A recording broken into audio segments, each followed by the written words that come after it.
Hello, hello. I'm a few minutes late, aren't I? I think.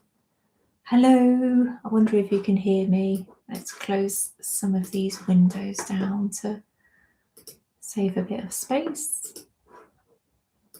Hello. Can you hear me, everybody?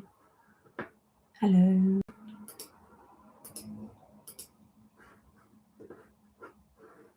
I was in two minds whether to jump on today or not, to be honest. Not feeling brilliant, but I did think today is as good as it gets for the rest of January anyway, and I'll explain why in a moment.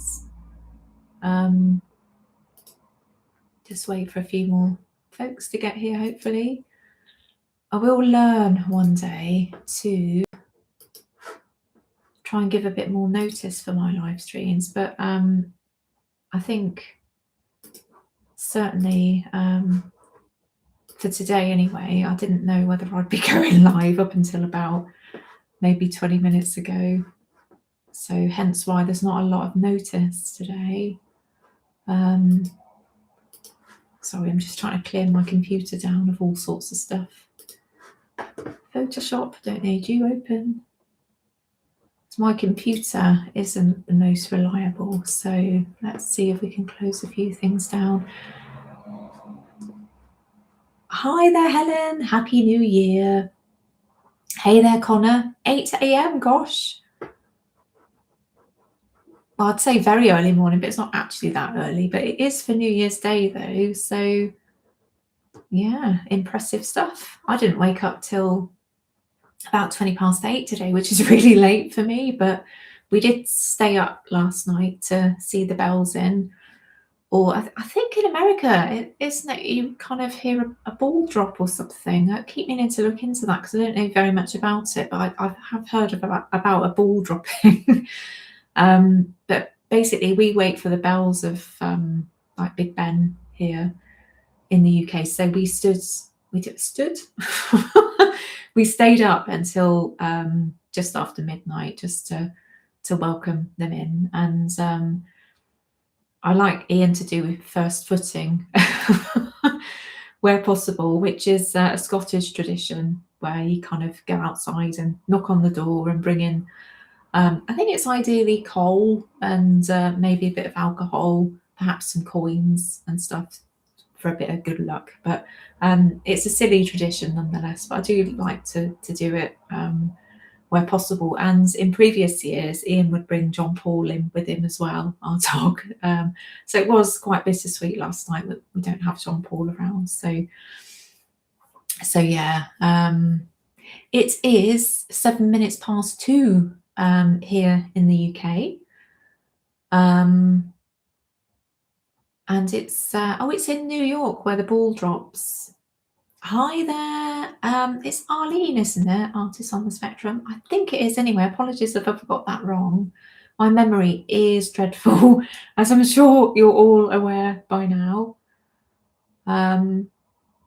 So yeah, I'm just going to look that up actually. New York ball drop, because I don't really know what that is. But it's handy to know that it's in New York. What is the ball drop?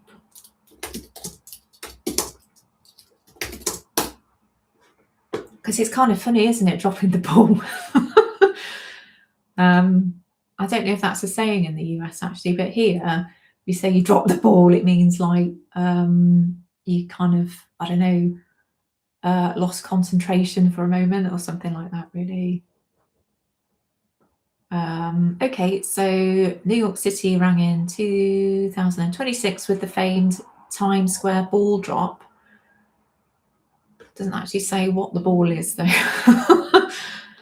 Right, Wikipedia, you've got to tell me.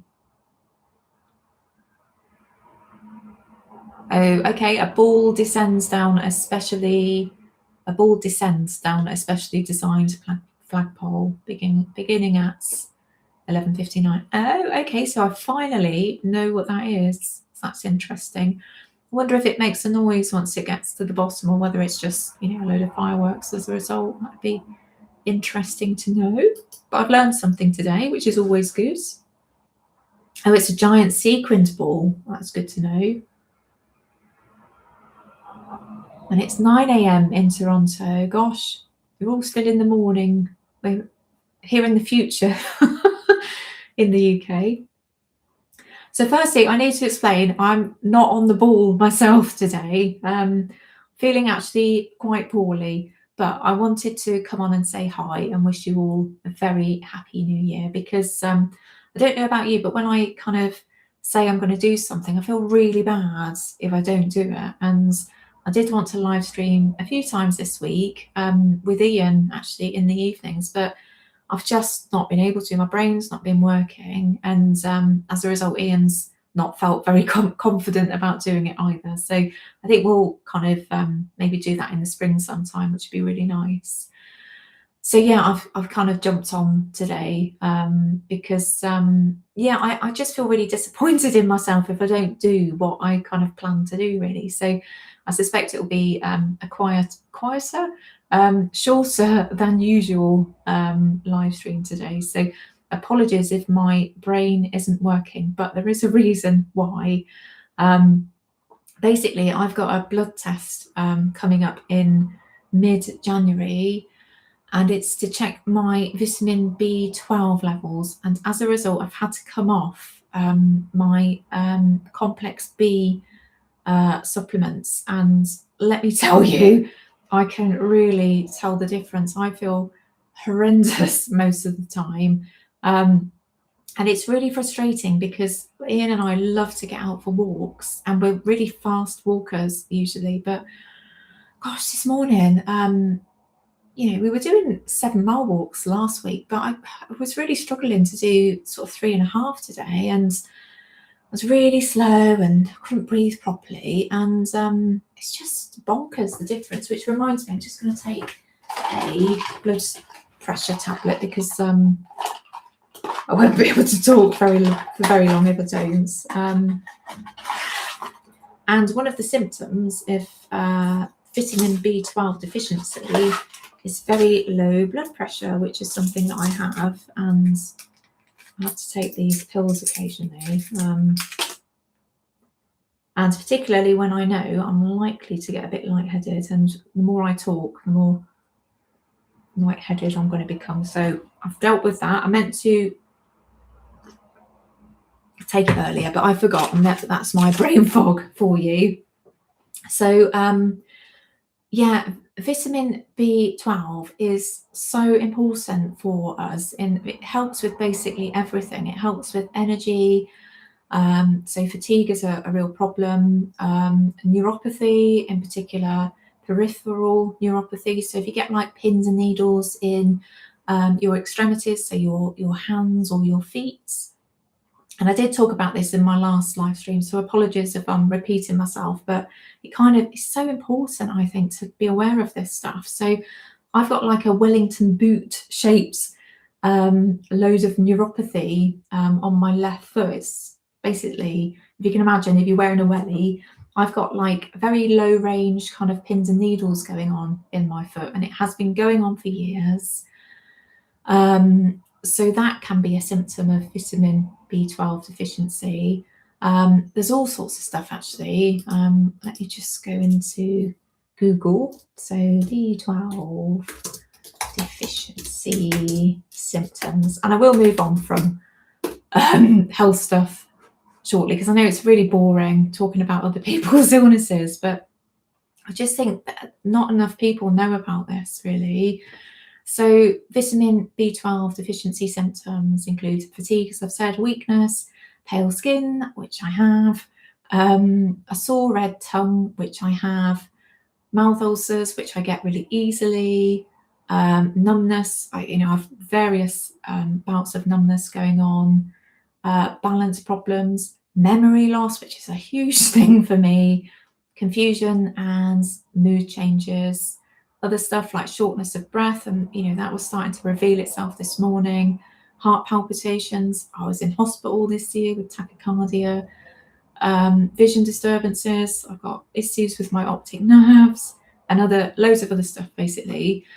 And why it's important to know about for autistic people is that a lot of symptoms can also be explained by MCAS, which is a co-occurring or common co-occurring condition of autism. So it's really difficult to know what's what, really, if you've got both going on at the same time. But the reason why it's so important to get to the root of is that pernicious anemia, which is a form of vitamin B12 deficiency, and it goes into autoimmune side of things, really, is fatal if it's not addressed. And it's so simple to address. Basically, it's either vitamin B12 supplementation, so pills, but they don't work for everybody, because as you get older, and particularly for those in perimenopause, it's really difficult to absorb all that you need from pills, basically. So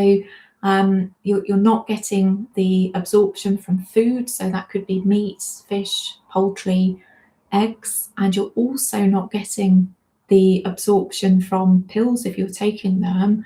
So it means that you have to take injections. So this is why I'm kind of in the situation where I am. So I've had to come off supplementation. Ideally, you should be off it for 4 months for the usual B12 blood test. But I'm taking the it's a different blood test. It's called it's a hollow TC blood test, but it's one up from the standard one. So it looks at active levels of vitamin B12 in your bloods.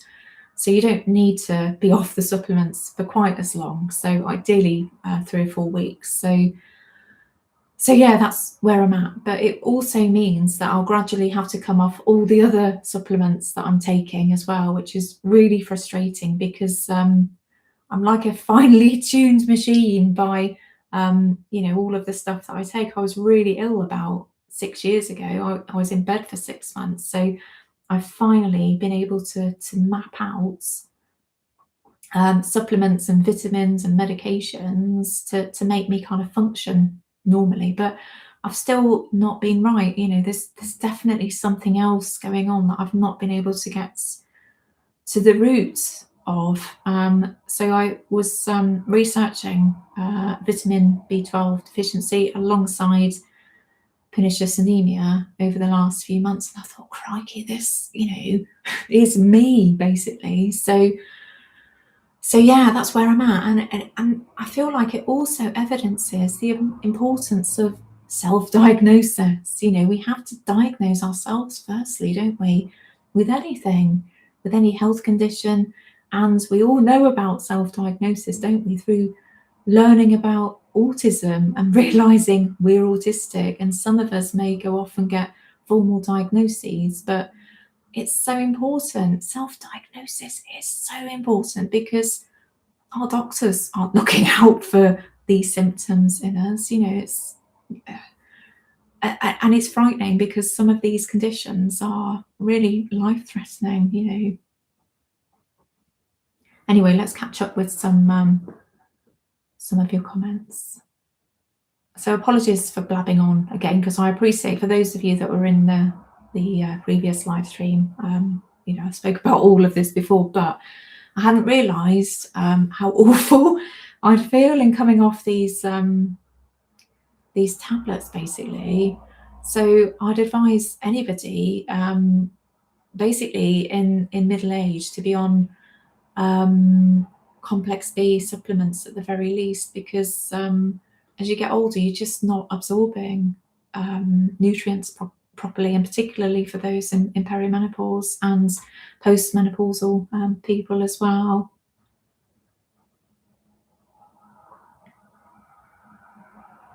Yeah, maybe I need more vitamin B12 in my diet. I think that's a sensible thing to look at. If it's something that certainly vegans don't get in their diet at all, so they need to be very aware. But I think everybody needs to be aware, at some level. So it's basically found in meats. So that's red meats, poultry, eggs, and fish.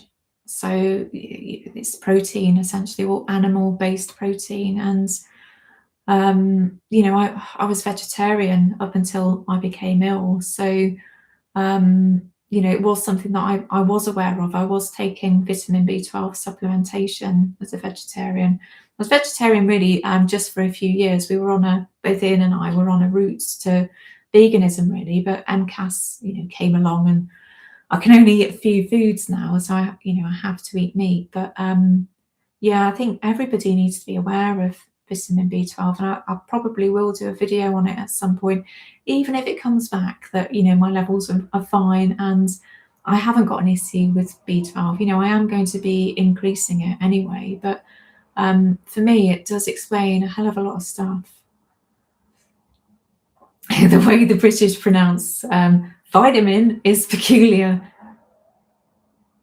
Vitamin.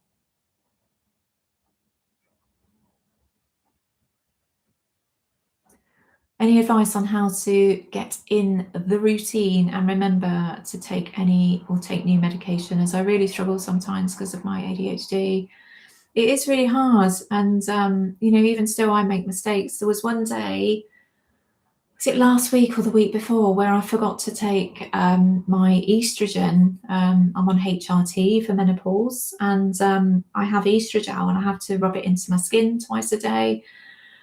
And my morning routine was all around John Paul, basically. So I knew when to take my medicines, or my morning meds and supplements, around what I did for John Paul. But of course, he's no longer here. So I just forgot to take it. I felt absolutely horrendous for a few days as a result. So it's really important, isn't it, to keep up with meds? And it's really difficult.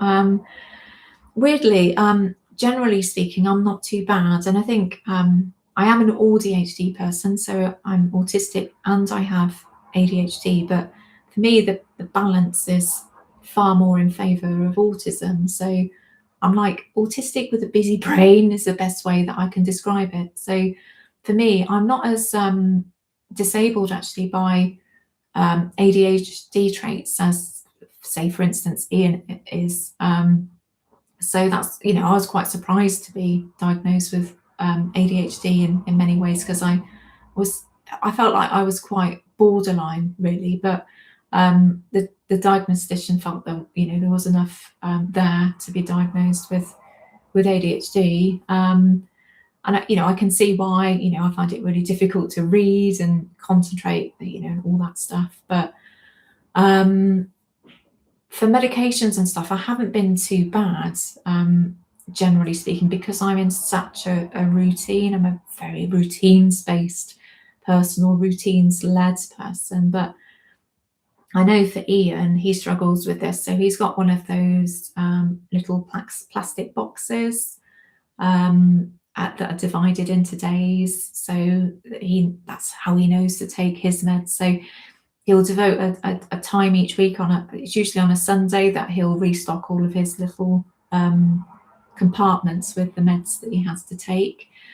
And I think there are various versions of these kinds of plastic boxes. So they will be separated into like morning and afternoon boxes as well. So that might be something to look into, because I know that really works for Ian. But thankfully for me, I don't struggle with that too much. But yeah, as I say, if there's something that's different in my routine, then that's when I'm likely to make errors as a result. But I wonder if anybody else out there has any suggestions for remembering to take meds, because I'm sure other people struggle with that too. I'm just going to take a sip of tea, folks. I'm sorry if there's any mouth noises as a result.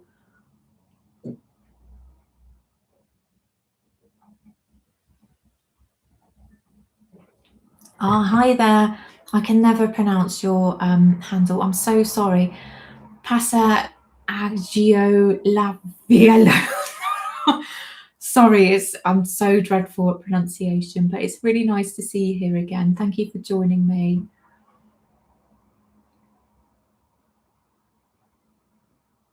Interesting. Your doctor figured out that you had what was then called Asperger's in your childhood. And it's quite rare actually, an occurrence that is, isn't it? So I'm glad that was picked up early for you. Um, I think there's like a misunderstanding around people that were diagnosed early, and that they perhaps had access to support, or you had access to support. But I think when you kind of scratch the surface, there's been so little support around for autistic people for decades or forever, really, that in many ways, I think we share a lot of similarities in terms of whenever we're diagnosed in life, because this world isn't geared up for autistic people. So I think it's an interesting one. Sorry, this is jumping around again.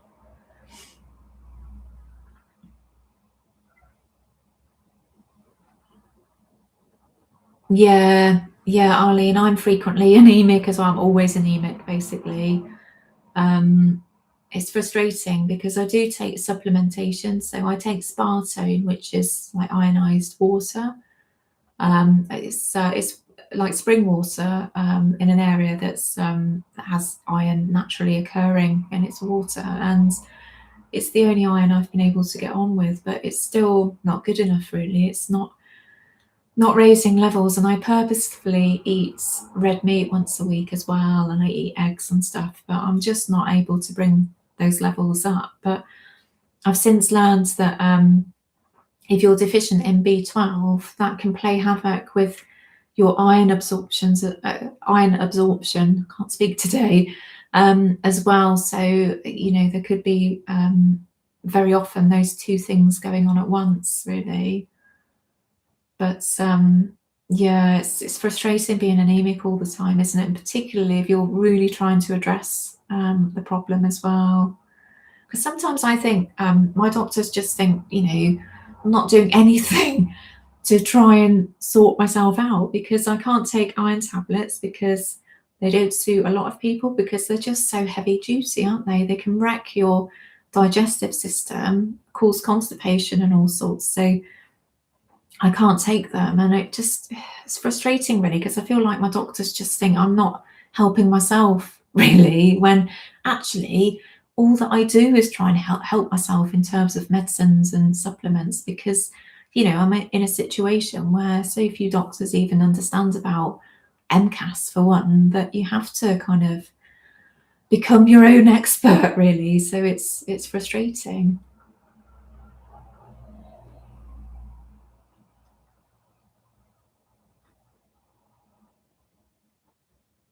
Yeah. Well, that's interesting, Joanna.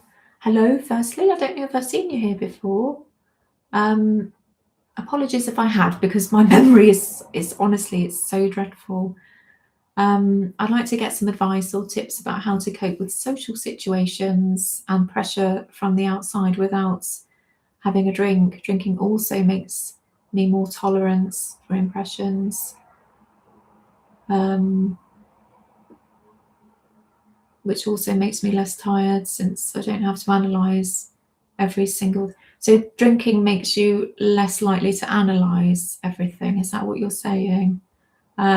Because for me, it's that rings true. I really miss alcohol. I can't drink anymore because of MCAS. I get really ill with alcohol.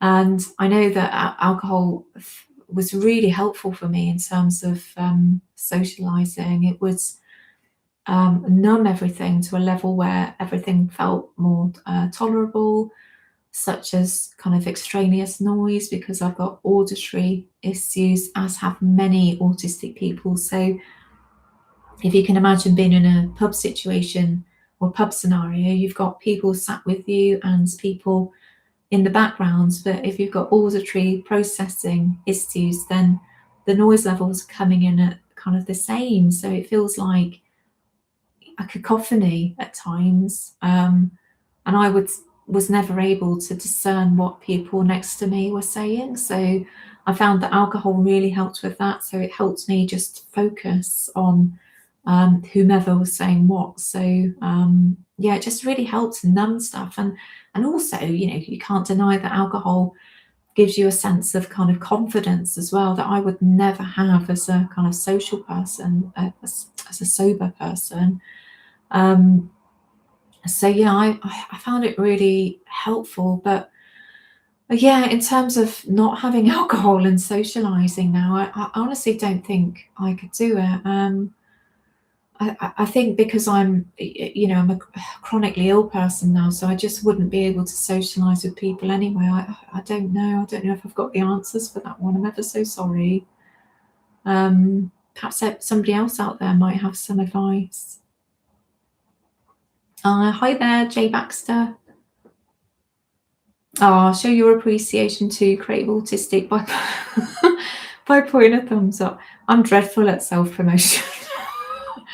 It's something I need to get much better at, really. I just always feel like a bit cringe whenever I say stuff like that, but I definitely need to get better at it. I think if anybody wants to grow their YouTube community or their YouTube channel, it's something that you have to get kind of, well, not good at, but certainly a bit better at. So maybe that's something that I'll address in 2026. Feels weird, doesn't it? I keep wanting to say 2016. Probably showing my age now. It's really it's really difficult to instantly remember, what year it is. I'll probably get into the swing of things later in the year, but by which point we've not actually got very much of the year left. Oh, that's handy, Connor. You get your meds injected in your arm once a month.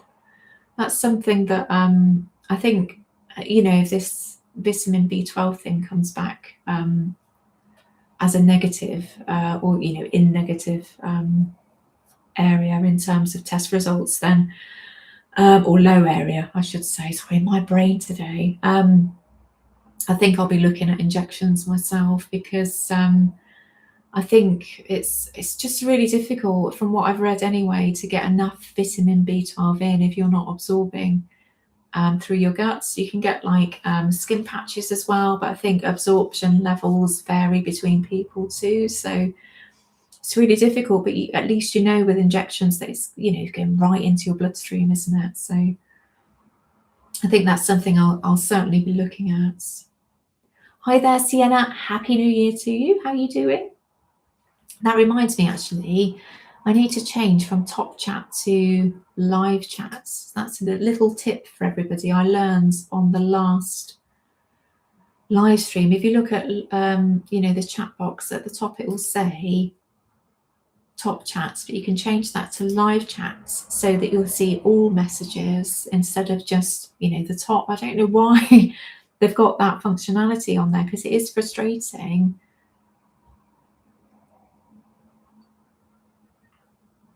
I know that excuse me, when I've been on Neil's live streams before, who's I was going to say alien, not autistic. Oh gosh, autistic, not alien.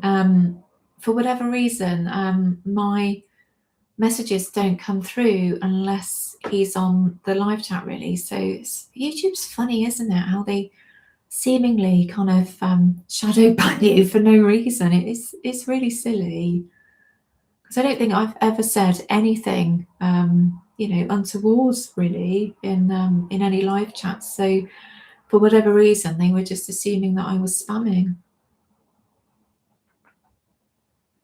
Hi there, Jim. How are you doing? Thank you for joining us, and a very happy new year.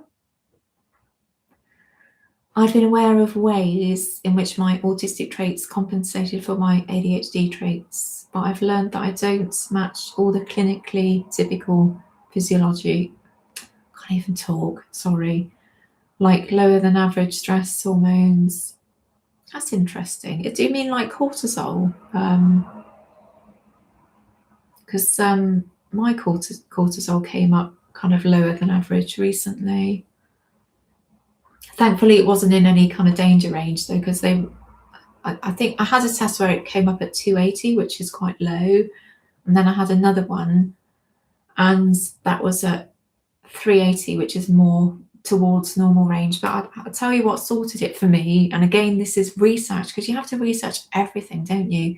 I was having very little salt in my diets, and as somebody with POTS, I should be having quite a lot of salt. And I think it's, don't quote me on this, but I think it's 12 grams of salt is recommended for somebody with POTS each day. But please don't take medical advice from me.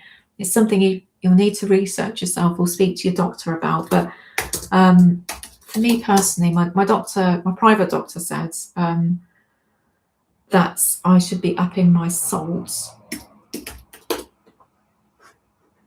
and it has made me feel better.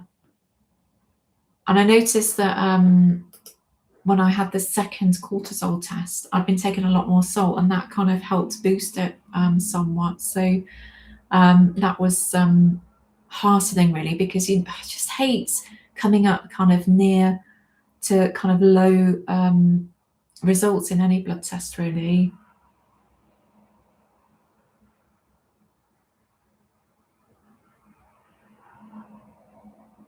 Oh, you're new here.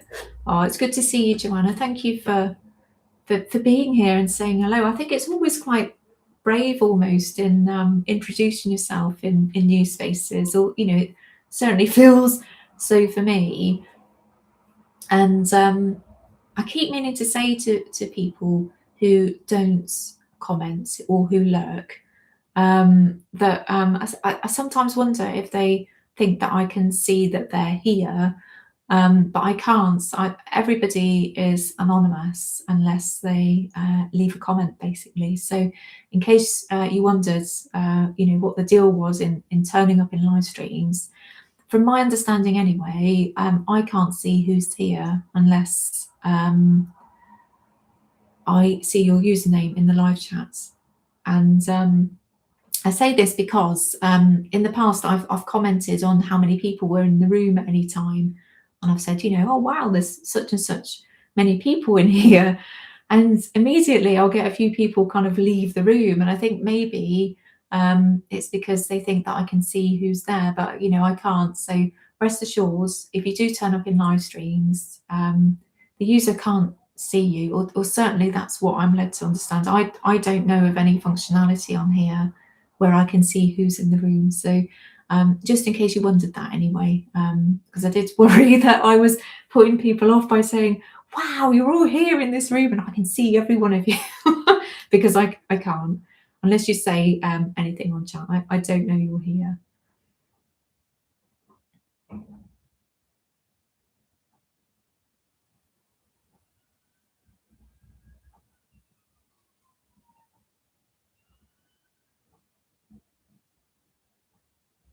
Oh, you stopped drinking too, Jimmy. I remember you saying that it is a psychoactive substance, really no different than any meds. It can help in some areas, but does have side effects. Gosh, it does have side effects. As much as I really enjoyed drinking alcohol, oh gosh, the hangovers were just absolutely appalling, and I'd be really envious of people that I knew who's, go and drink however much of an evening and be on top form the next day, because I'd have hangovers where I'd be in bed for like 2 days, and the fear as well, where you've had too much to drink, as I often did. I was a real binge drinker, and I just wouldn't remember what I'd say to people, and just be horrified at the thought of it.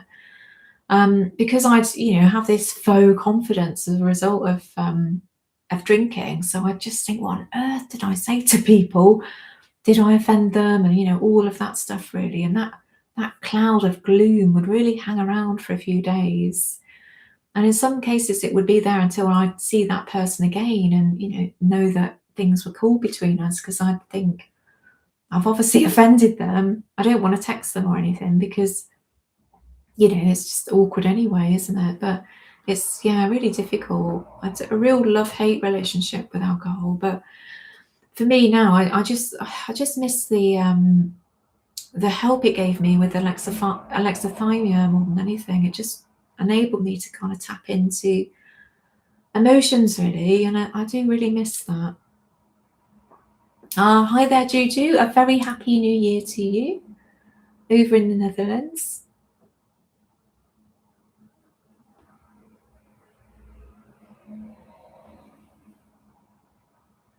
Oh, okay, Arlene. My autism was chilled with alcohol, but my ADHD is insatiable, so I had to give it up about 20 years ago. It meant giving up big socializing. Now I know I'm neurodivergent. I know to socialize small. I think that's a good tip, actually. I know whenever we do any socializing now, it happens so rarely, but for instance, Ian's friends might come visit us, and all of our friends live all through the UK. You know, I don't think there's anybody, or very few friends that live near us. But if somebody comes to visit us, they won't stay with us because, you know, this MCAS thing is so frustrating because I have to be so careful I have to be really COVID cautious, basically. So it'll just mean going for a walk with people, but it's a really nice way to yeah, just take things kind of really slow, really. And yeah, I think also there's no kind of like outside kind of extraneous stuff, like, you know, in a pub or whatever. I'd, you know, hear other voices and I'd not be able to discern whose voice is whose. So just going for a walk in, you know, a park or nature and stuff is actually quite a nice thing to do. And that's basically the level of our socializing now. If we do see somebody in it, as I say, it is rare.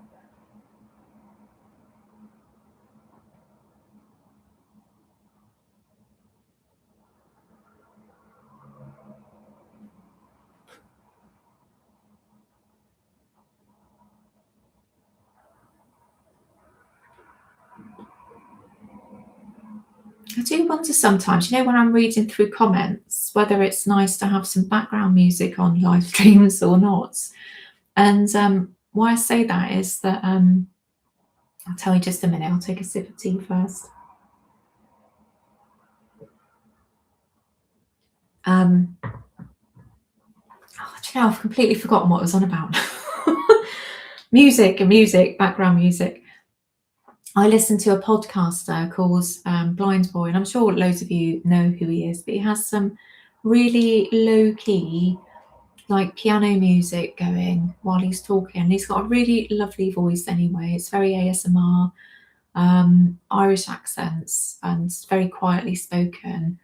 So I often listen to Blind Boy if I wake up really early and it's too early to get up, and I'll just play a podcast and I'll invariably fall back to sleep. But what it does have is just really quiet piano music in the backgrounds, and I'm not one for background music at all, and particularly on YouTube because it's always so loud, isn't it? But I don't know whether it's, you know, nice to have just something really soothing and quiet playing in the background. Perhaps that's something I'll experiment with next year. It's just I don't like the silence when I'm reading comments, really. But maybe that's just me being kind of overly worried.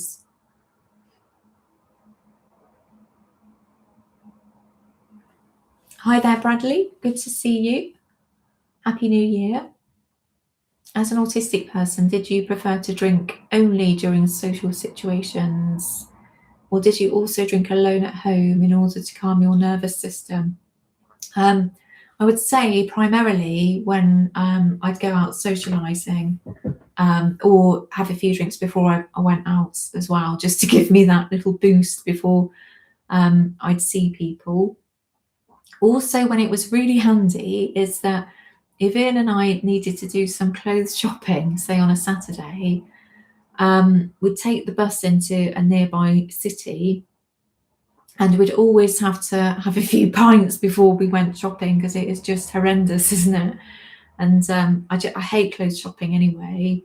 But we'd always need to have some alcohol in us because Ian has kind of similar stuff with social situations, which is really interesting. But I would sometimes drink at home alone, and it would be a very specific reason as to why. And it's basically alexithymia. Sometimes I'd have like I don't want to call it a warning sign, but I'd have these feelings going on inside my body, and I couldn't quite understand what they were, and I'd feel like something's going on emotionally and I don't know what it is. So I'd plan, actually. I think, you know what, this Friday I'm going to have a few drinks at home and just see what it is. And it really helps, because sometimes I'd, I don't know, have a few pints and I'd be bawling by the end of the evening. And sometimes I'd be kind of dancing around my flat. This was when I lived on my own. And yeah, because I am alexithymic, my mood is just always very similar, and I'd say it's kind of just below the average. You know, I think most people would say their average was there in terms of, you know, how they feel in terms of happiness and, you know, whatever.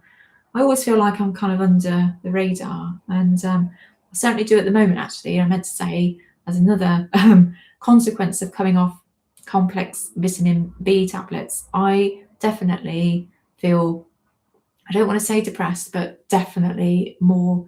There's definitely more melancholy going on, which is interesting. Um, but anyway, yeah, I'd find that having this designated time just to get, I don't even know, it was drunk, maybe, you know, tipsy, it would allow me to tap into whatever this message was that was going on in my brain. It was, you know, something telling me something's going on. You've got emotions going on. You don't know what they are, but you're going to have a drink and find out what they are. So I found drink really useful for that. And it's frustrating that I don't really have an alternative for this. Very occasionally, well, I always have a morning coffee, and very occasionally I might have a little kind of buzz off the back of that, and that's the only time when kind of I feel a bit different, really. But yeah, alcohol was useful in a number of ways for me, and yeah, it's frustrating that I can't do it anymore, really.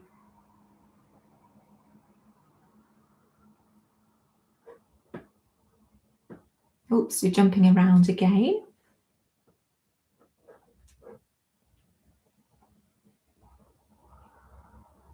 I drank as long as I did because I hated getting drunk. Only did it a few times by accident, but even the light buzz catches up with you. Yeah, I think it does. You know, even one drink, I'd feel the consequences of the following day. So I definitely had that kind of allergy thing going on. You know, I have a flush gene going on with alcohol as well, which, you know, indicates some level of intolerance there. So yeah, it did make me feel really ropey as a result. I've learned so much about the dangers involving cancer, dementia, diabetes, heart disease. So I eat not much now, but trying to prevent and serious health issues in the future. Hi there, Robbie. Sorry, I thought you were Jim, actually, because you've got the same colour avatar. Yeah, I think it's so important to kind of learn about all this stuff, isn't it, really? And I'm just so pleased I found out about this vitamin B12 thing, because I've definitely got some issues going on with it. And as I say, even if my bloods come back, they won't come back normal, because I know they won't, but even if they're low to normal, I'm definitely going to be looking at higher levels of supplementation, because I feel horrendous. Hey there, Kitty. How are you doing? Happy New Year to you. I don't know how long I'm going to be around. I'm here much longer than I thought I would be already. I'm not feeling brilliant today.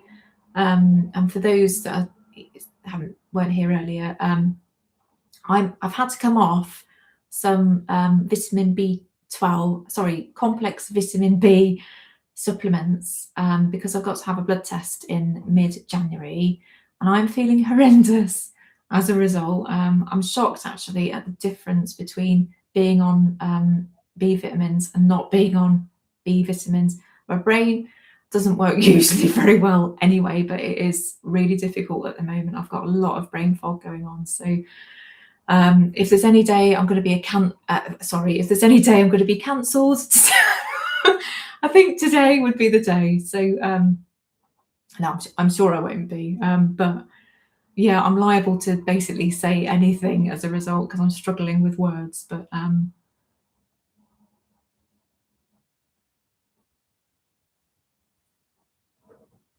I have got some notes here what I wanted to talk about today as well. I find it really interesting because I know that some people, when they come on and do a live stream, they don't have any notes whatsoever, and they just respond to whatever is in chat. And that the thought of that terrifies me so much, of not knowing what I'm going to say at some level. So I have some things here that I'm excited about in terms of hope in 2026. So I just wanted to talk about those for a moment, because I don't know, there's something I really quite like about a new year happening, or any new year. This one is interesting because I do usually feel a tiny bit of excitement about a new year, because I love the thought of new beginnings and, just starting over and stuff. I've always enjoyed that. Plus, New Year's Eve was, basically the only happy night that I'd have in childhood, because it was my parents' wedding anniversary, and they hated each other for every day and night of the year, but that was the one time they got on. So for me, it's there's some kind of positive memory association with New Year as well. This year has been a bit different, I think, because I've got this melancholy going on with my vitamin B, lack of supplementation. So yeah, I felt a bit, I didn't quite get that excitement this year. And also, we didn't have Jean Paul with us last night as well, which was, I think we both really felt, actually. But yeah, there are some glimmers of hope in 2026 that I'm kind of excited about. Well, I'm telling myself I'm excited about anyway. I'm sure once I'm back on supplements, I'll be much more excited about this. And while I think about it, if this if this live stream is really rambling, and I'm sure it will be, the February live stream will be so much better, because I'll be back on form then. I'll be back on all of my supplements and maybe B12 injections as well. So I should be a lot more with it then. But firstly, the first thing I'm excited about in 2026, and this is really important for anybody in perimenopause in the UK, well, actually post-menopausal, to be more specific, but testosterone will be available on the NHS as parts of menopause treatments. Now, I just need to look this up because I don't want to give stuff information. And as with everything, I'm not a health professional. I'm in no way a health expert. So please, please, please do your own research, because I am nothing other than an autistic artist on YouTube. But I came across this information a little while ago, and I am super excited about it, because as somebody on HRT, I can tell you it's really helpful, but it certainly doesn't help with everything. So testosterone, HRT, NHS 2026. I just want as many people to know about this as possible, because your GPs will not tell you about it.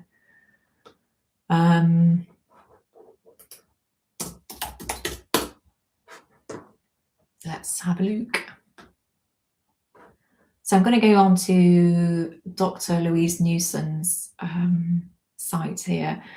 And she is much maligned by the UK press, but let me tell you, she's one of the best people out there in terms of knowledge around menopause. I really wish I could show you my desktop. It really frustrates me that I've got such a primitive way of live streaming, but this is something I really want to look into for 2026, and professionalize my live streaming a bit more. It will never look bang on, because I'm not that kind of person. I'm not very techy, but I'd like it to look better than it is. So it's something called, is it Andre? Yeah, testosterone cream, now licensed for UK women or people assigned female at birth. So Androfem, a testosterone cream formulated specifically for women, has been approved by the UK regulator, blah, blah, blah. Well, this is really quite wordy. prescriptions for testosterone for women over the age of 50 have increased sharply over. I wonder if there's actually a better summary online, because I don't want to just read out a load of stuff.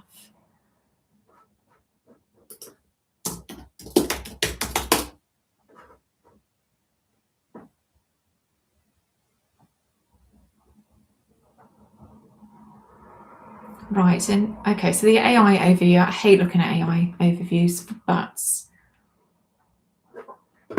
in 2026, the specifically formulated licensed testosterone cream Androfem is expected to become available on the NHS. Though final inclusion depends on a NICE appraisal. I thought that had happened, but perhaps it hasn't.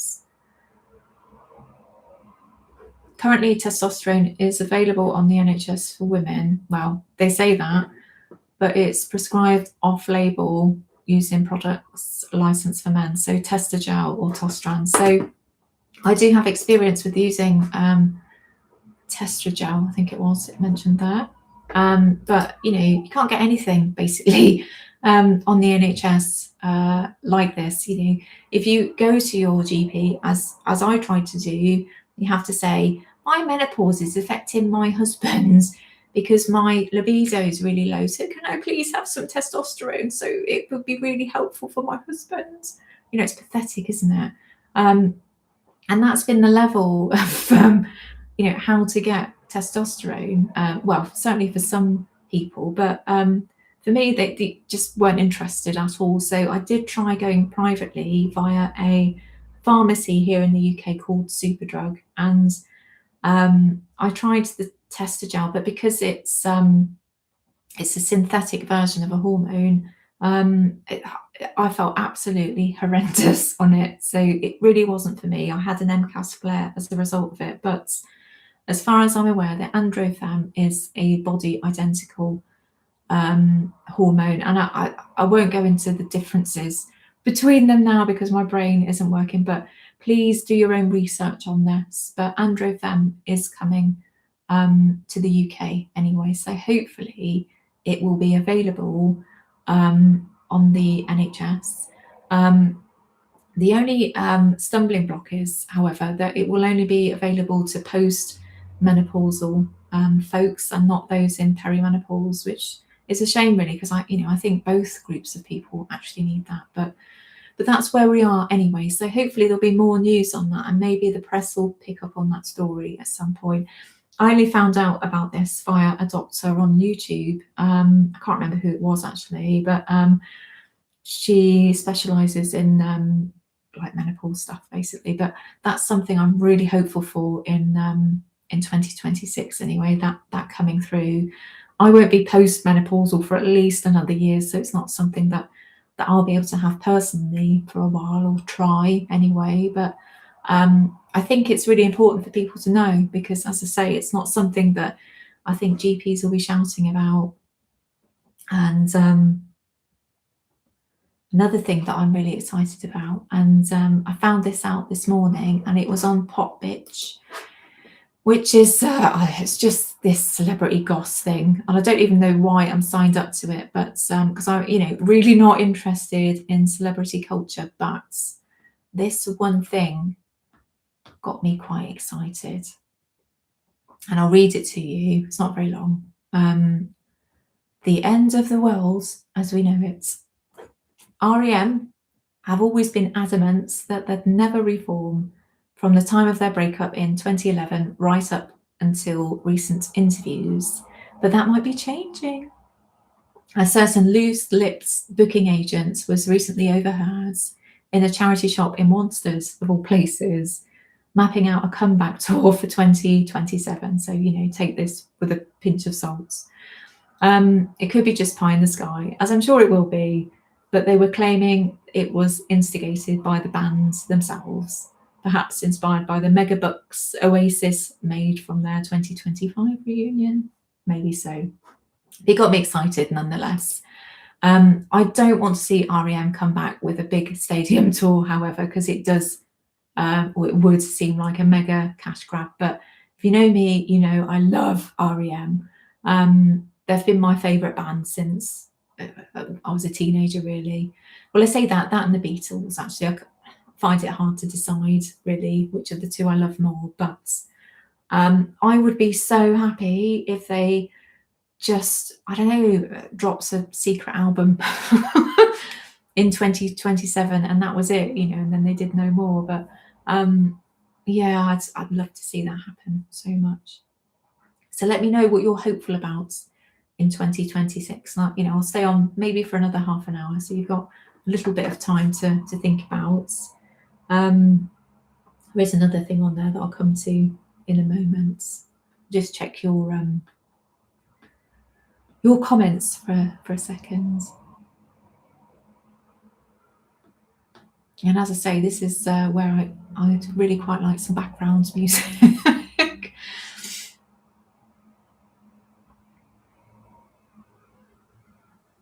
Eileen's off.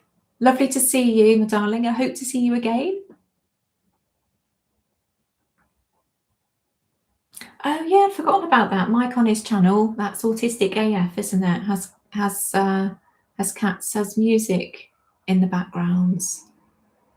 That kind of rings a bell, actually. I need to check out his streams. I feel like it's just so difficult for me to catch up with streams in the evenings because of my old dry eyes. It's really difficult to focus on kind of stuff. And I know you don't have to look at a screen when you're listening to a live stream, but I kind of do really. I'm just going to put my heater on for a second, folks. So apologies if there's any noise. There shouldn't be. Let me know if there is.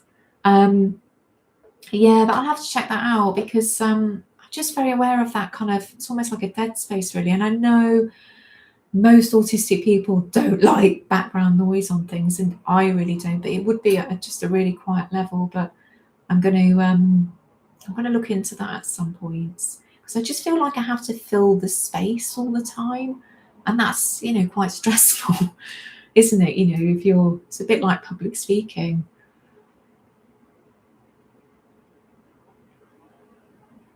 Interesting about alcohol and alexithymia.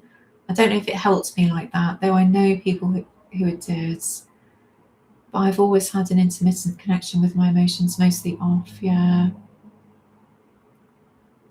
I think that's one of the reasons why I'm really keen to get into creative journaling, and this is one of the things I'm excited about in 2026. And I spoke about it on my last live stream, but I will be doing occasional creative journaling videos on YouTube, and I'm probably going to set up a Patreon as well, where I'll be doing a little bit more of it as well. But for me, I used to love creative journaling when I was at art school, and I, for whatever reason, just gave it up when I left when I left college, and I just found it just so meditative and really kind of calming. And for me, I think it's I think if I have it with a kind of focus on alexithymia as well, really trying to think about and discover different emotions, because I'll speak about it more in the video, but I've noticed as a result of having this channel that I use the same words all the time for emotions, which is quite interesting. I'll say that I feel frustrated, or I feel angry, or I feel, I don't know, I found something challenging. And I feel like there's so many words that I could be using, but they're not words I often think about, because I don't often think about my deepest emotions, really. It's not, I don't want to say it's at a surface level, because that doesn't make sense either. But I feel like I need a much wider vocabulary for emotions and how I'm feeling, or how things make me feel, because I think that might help me identify things better, if that makes sense. So I think this will be certainly the focus of some of the videos, at least, because I could be doing a lot better with regard to that. It's so interesting. I found this out as a result of this channel, because I just feel like, why are you using the same words all the time? They're all really basic words, frustrated, angry. As I say, I'm just using the same words again because I've not had to give it a lot of thoughts up until now, really. So I don't know if anybody else can relate to that. I'm sure those of you with alexithymia might be able to at some level anyway. Yeah, I just like to build my vocabulary and understanding of different emotions, really.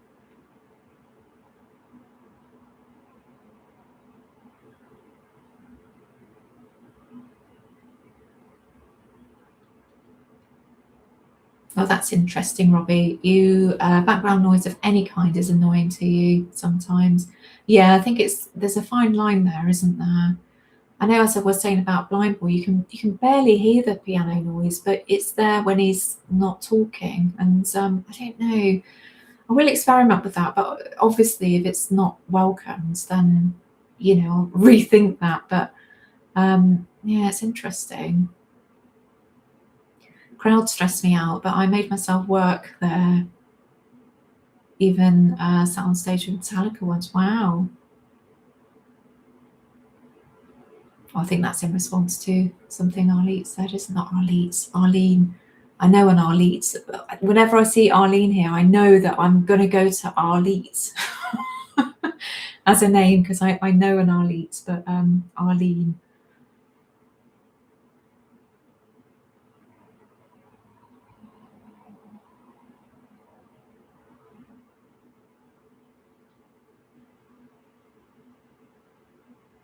Oh, Kitty, sorry you're not feeling well. Got an invite to have dinner and play games with friends I hadn't seen for a long time yesterday. Was really nervous, but it was low key and fun. I bet actually, I don't know about you, but I don't see anybody really now. But whenever I'd have to go to something like that, or not have to go, but whenever I chose to go to something like that, a socialised event, I'd know like I'd have like a real sense of achievement afterwards, and yeah, it was. I didn't. Why was I so nervous about that? Because it was really quite pleasant, and it's so difficult, isn't it? But yeah, I'm glad you enjoyed it.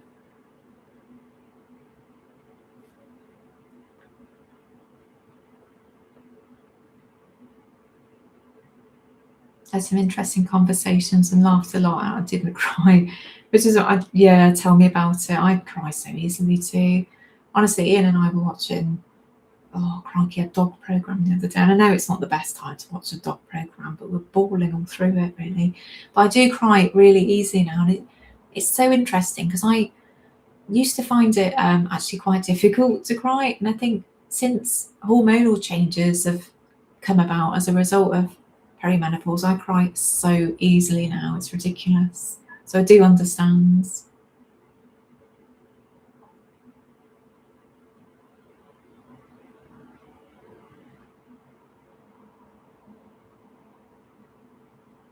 Oh, that's interesting. I follow a female urologist. It's excellent on YouTube. Trying to think of her name. Men go through similar symptoms. Yeah, I think certainly men do go through their own version of hormonal changes. Certainly in middle age, and I don't think that's spoken about enough really. And for me, it's although I've always known I was different. These hormonal changes. I'll turn this heater off now. Really revealed that I was autistic to me, and I will do a specific video on this at some point. But if we're all experiencing hormonal changes in middle age, then I don't doubt that men out there experience something similar too. They become, I don't know, perhaps more routines focused as I was, or notice that their traits become more prominent. I think it's all related to hormones at some level. Oh, thank you for joining me, Helen. I hope you enjoy the rest of your day too.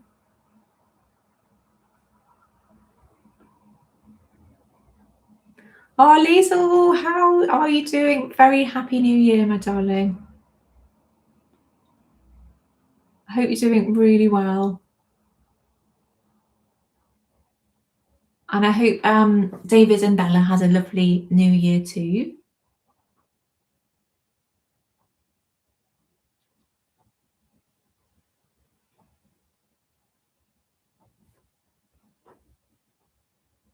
Oh, there's Autistic Jenny. How are you doing? Gosh, everybody. Oh, you're off to work. It's always the way, Jenny. I think that's happened a few times, hasn't it? Oh, I hope you enjoy the rest of your day, lovely.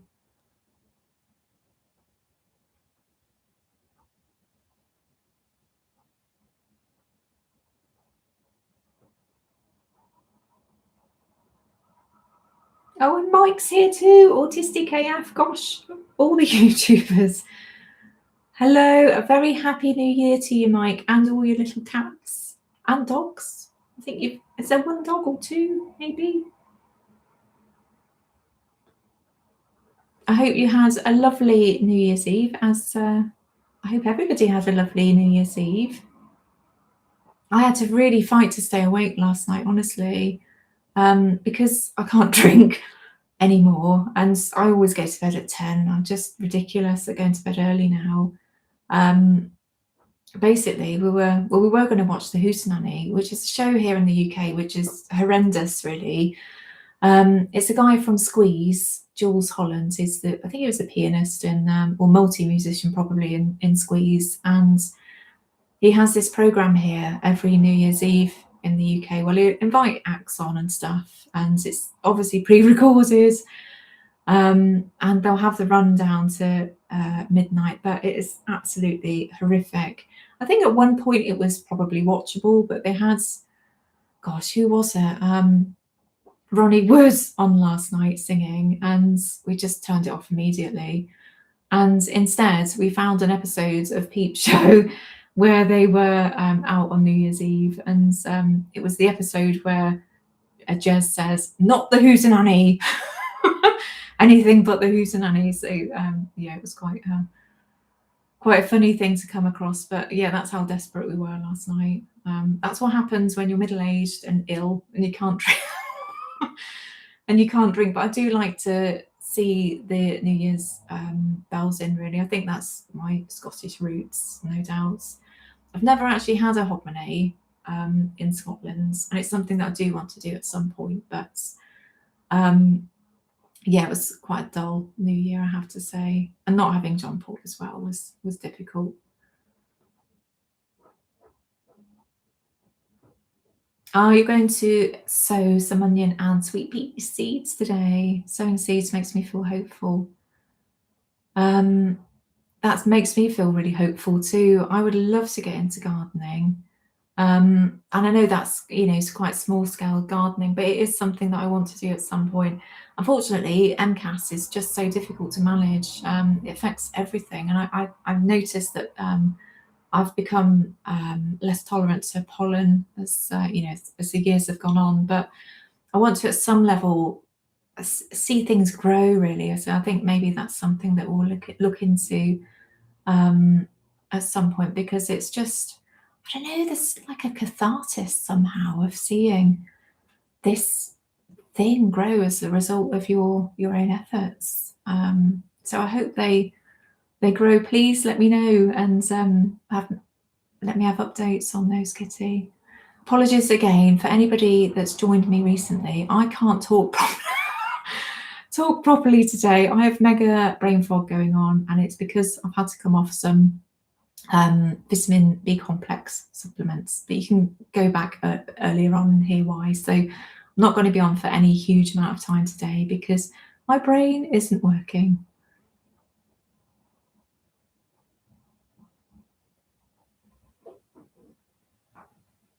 Yeah, I'm quite happy with a bit of quiet space.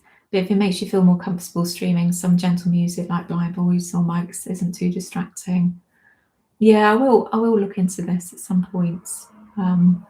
Obviously need to watch more of Autistic AF or Mike's live streams, which I do plan to do anyways. We move more into spring. I've just got more of an option to, watch more kind of digital oriented stuff in the evenings. It's just eye strain. But if I can get on top of this vitamin B12 thing, maybe my eyesight will be better too. So that gives me hope. While we're talking about hope,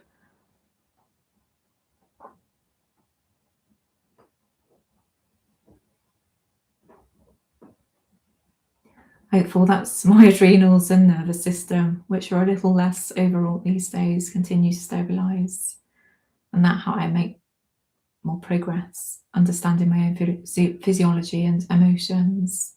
Yeah, it's an ongoing journey, isn't it, Jim? I feel like, I don't know, I'm discovering something new about my health every day. And as I say, it's frustrating that this never comes from doctors or, GPs and stuff. And I appreciate, they've got enough on their plate. Well, they've got loads on their plate, haven't they? But that's what you get for chronic underfunding, I guess. Oh, art journaling for autistic flourishing. Oh, thank you, Lisa. I thought you'd like it actually, because I know you're really into creative journaling yourself. I think what I have to do is to come up with something that works. I guess not for everybody, because you can't appease everybody, can you? But it's I guess it's the balance between journaling itself and creative journaling, because I appreciate that not everybody describes or identifies as an artist or even a creative person, even though I would argue against that. But I don't want it to be off-putting really for people if they see, creative or art journaling in a title. They think, okay, that's not for me.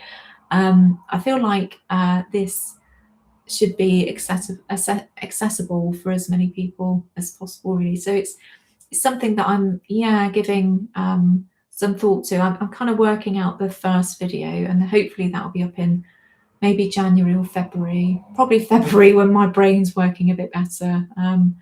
Because I'm, hoping that all of this stuff will be sorted out by then. And this brain fog is temporary. I'm kind of impressed with myself that I've lasted for an hour and a quarter, because I can tell you half an hour before I came on, I thought, I've no idea how this is going to go today, because I was struggling even to speak to Ian.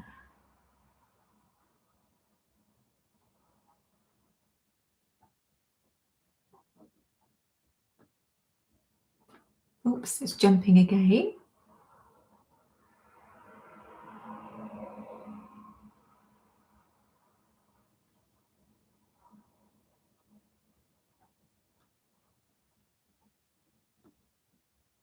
Ah, that's interesting, Kitty. I always describe myself as frustrated or overwhelmed.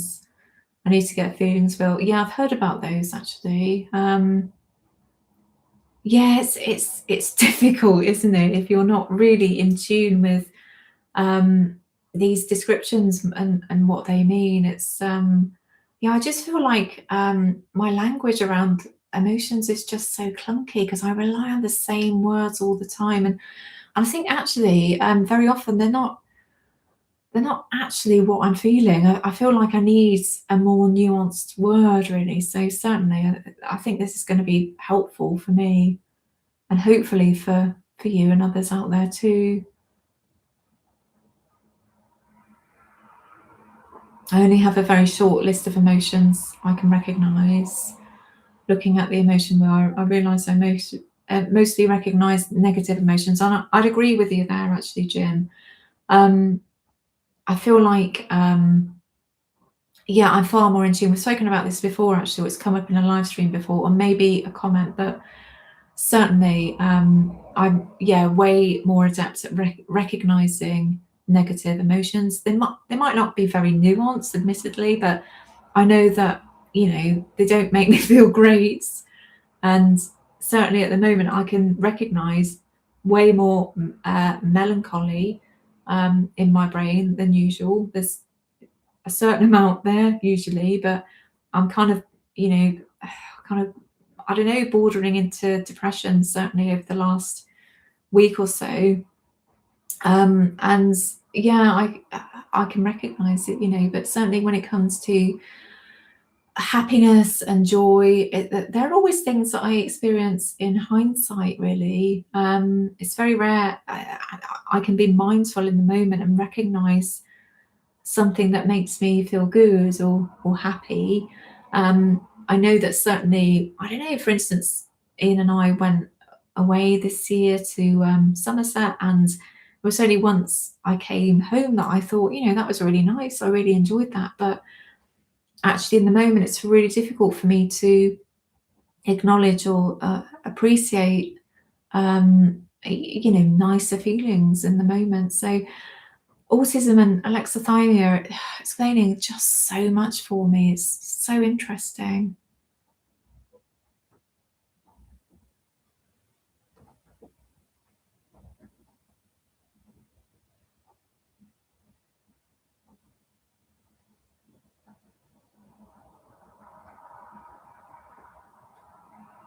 When a pharmacy was supposed to fill one brand and then didn't, and it's an off-brand meds, yeah, that can cause another side effect. I'm like that with all meds, actually. I have to have very specific medications, and I've had to write various emails to my GPs because their pharmacy will just give you any brands of a medication, very often the cheapest. And I totally get why, but certainly if you've got sensitivities to medicines, or if you've got MCAS, it's really important to stick to that one brand, isn't it? So I totally relates to that one. And congratulations on your ADHD diagnosis, and good luck for your forthcoming autism assessments. It's always nerve-wracking, isn't it? But I hope the process goes well for you. Oh, you're a joy too, Liesl. Thank you so much for being here. Oh, honestly, your comments just, whenever I see them, they always make me feel better, I have to say. Thank you.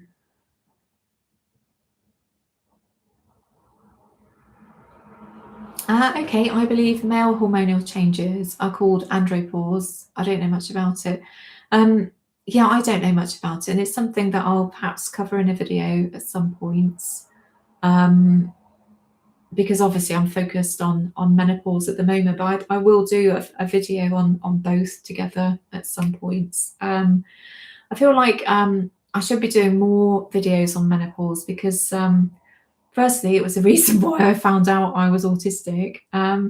But also there are just so few videos on autism and menopause, and specifically from an experiential kind of point of view, really. And they're only going to become more important. So yeah, it's always difficult when you do a video or make a video on YouTube and it doesn't do very well, as menopause videos don't, or certainly in my experience anyway. But I feel like I need to create just a little bit of a back catalogue really there for those that kind of need them, really, because I know that when I was looking for videos on autism and menopause together, they're just so few. There is a good one from Autistica.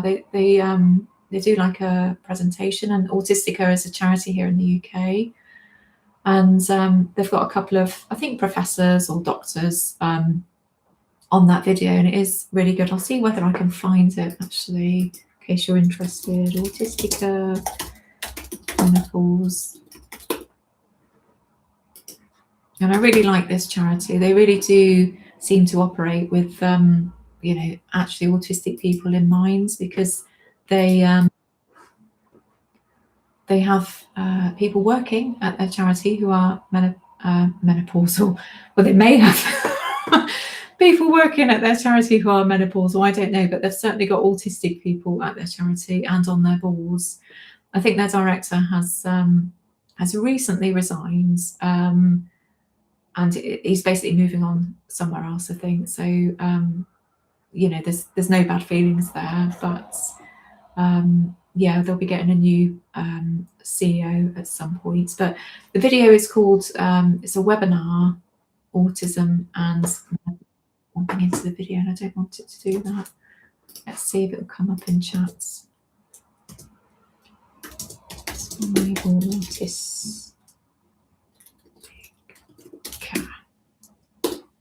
So if you're interested, you can have a look at that video. It's really good.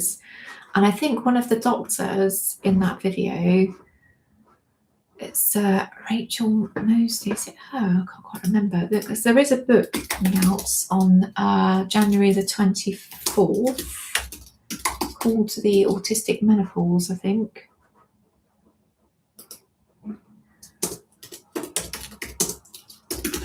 I'm pretty sure it's one of the, maybe not. As I say, I really wish that you could see what I'm looking at here, because I know you're just looking at my face, looking at looking at my computer. But Rachel Mosley is works at Autistica. I think she may be a doctor, but she's a co-author of a book called Autistic Menopause: A Guide to the Menopausal Transition for Autistic People and Those Supporting Them, and that's coming out on the 21st of January. Needless to say, I will be buying this book and getting myself to read it, because I think it's important, because there's just, as I say, nothing on menopause really, or very little out there. And I'll just put that title in the chat as well for those that are interested in that book when it comes out. To say it's January 21st, I think.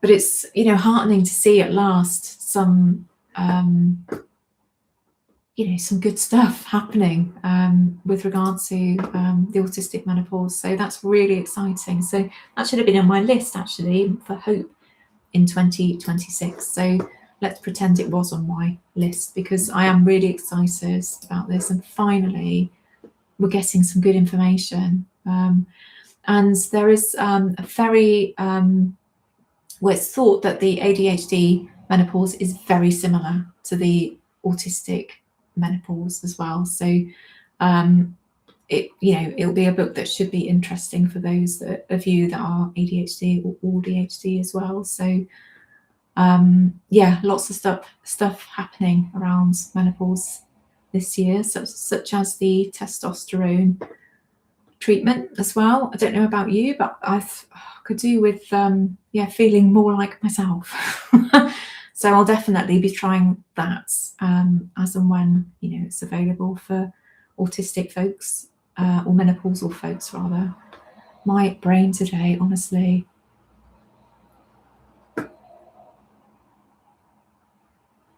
No, 3 woofs from mine. Thank you, you two. No. Thank you for joining me, Mike. As I say, I hope to join more of your live streams as we go into spring, because I'll be able to kind of see better.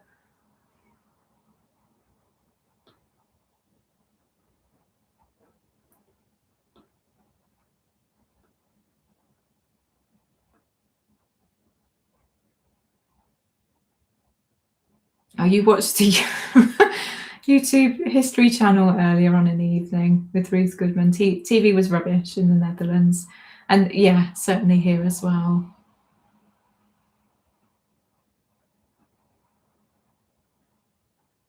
Oh, Mike had an impromptu live stream last night. Oh, wow. Gosh, that's impressive stuff, really. I went straight I went straight to bed. It was pointless though, really. I was awake for ages, I think, because it was I'm usually asleep for about, 11 o'clock.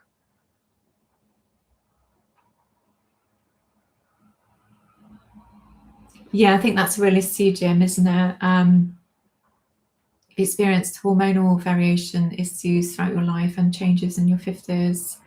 I'll never know, because there's even less research on men than women. Yeah, I'd agree with that. Yeah, Kitty, I do say that, don't I? It gives me more energy, and you often stay longer than I expect. Yeah, I thought I'd be really pleased with myself if I could manage an hour today, given how my brain's working. But it does seem to energize me somehow. I feel like it's similar to, as you said, with social situations, because I don't really see anybody anymore. But invariably, if you're with people that you like and you get on with and connect with at some level, you do come away feeling energized, don't you? So, of course, you're my new pals. So it's going to be a very similar thing, isn't it? But I hadn't actually thought of the connection there until now. So thank you for that. I think that explains a lot. I obviously feel comfortable with you folks because you're my friends. So yeah, I come away feeling energized because we all kind of make each other feel better. Perhaps I think so. Anyway, Panda Rica's here. How are you doing? Happy New Year to you. I hope you had a good evening or night. No, this is definitely better on camera. And that's such a lovely thing to say because honestly, I think I'm awful. I remember the first time I did a live stream. I think it was a years ago today. I'm pretty sure my first live stream was last New Year's Day, and I remember saying to Ian, "You know what? I think I'm going to live stream today." I think I might have been. I think I might have seen one from Neil, and I think he might have done his first live stream over the Christmas holiday, and I felt really inspired by that. And because I had wanted to live stream for a little while, or at least try it, and I thought, oh, maybe I should just do it now. I said to Ian, "Do you know what? I'm going to live stream today," and he was like, "Oh, yeah, great." And I think because he knows me so well and he knows that I hate public speaking, I just can't do it. I have had to do it in previous jobs and for my art degree as well, but I absolutely bloody hate it. And to the point where, I'm phobic about it. I can't concentrate on anything. I can't concentrate on the words. My mouth doesn't work properly. I'm shaking. And I think he thought I was going to respond like that. And I think he kind of joins the chat or joined the live after about 15 minutes. And he was like, what? It seems like she's actually like, okay at doing this. And he was like afterwards, like, I can't believe how good you were. Like, I'm not saying I'm good, but certainly I'm better than, somebody that I know who knows me really well imagined me to be, really. So I just feel like it's, as an ADHD person, I'm absolutely more in the autistic camp, but I obviously do have a ADHD side as well. And I feel like this is more in line or more in tune with my kind of, ADHD part of my brain, really. My autistic brain side of things is still constantly at me saying, you're probably going to be terrible at this, this is all about speaking to people, you're terrible at public speaking. But I don't know, I feel like it's it's my social life, really. So I really enjoy it. And it's just a shame that we can't all hear each other's voices. And I know that would fill some of you with horror, but sometimes I wish there was kind of, another voice there, really, or oral voice that you can hear audio.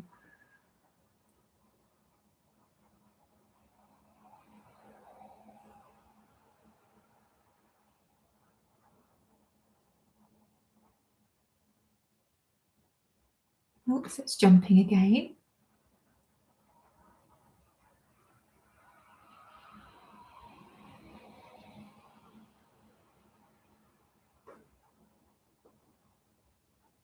Hi there, Ashley. Happy New Year to you. And Enchanted Widows, a few of you now.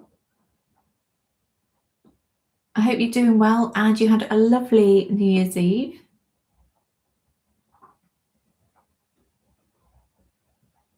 Are you able to post things on what used to be community? I think it's called posts. Yeah, I do post on the post section. I wish they just kept it as community, actually. I think it's confusing calling it a post section. I'm just going to put my heater on again, folks. Sorry. Time of year, isn't it? It's freezing. Yeah, I do a weekly poll on my posts page on a Monday. And I usually do one or two posts in the week as well, but on the run up to Christmas, because I was doing this annoying advent. Well, it wasn't an annoying advent. I know it was annoying for some people because they'd get, a daily notification, Lizzie's done another video. So I didn't want to do too many community posts during December because it was already annoying, I think, for some people. So Yeah, now we're into January, I'll probably do a few more community posts. But yeah, I really wish they hadn't called them posts, really. I think community is more descriptive, really.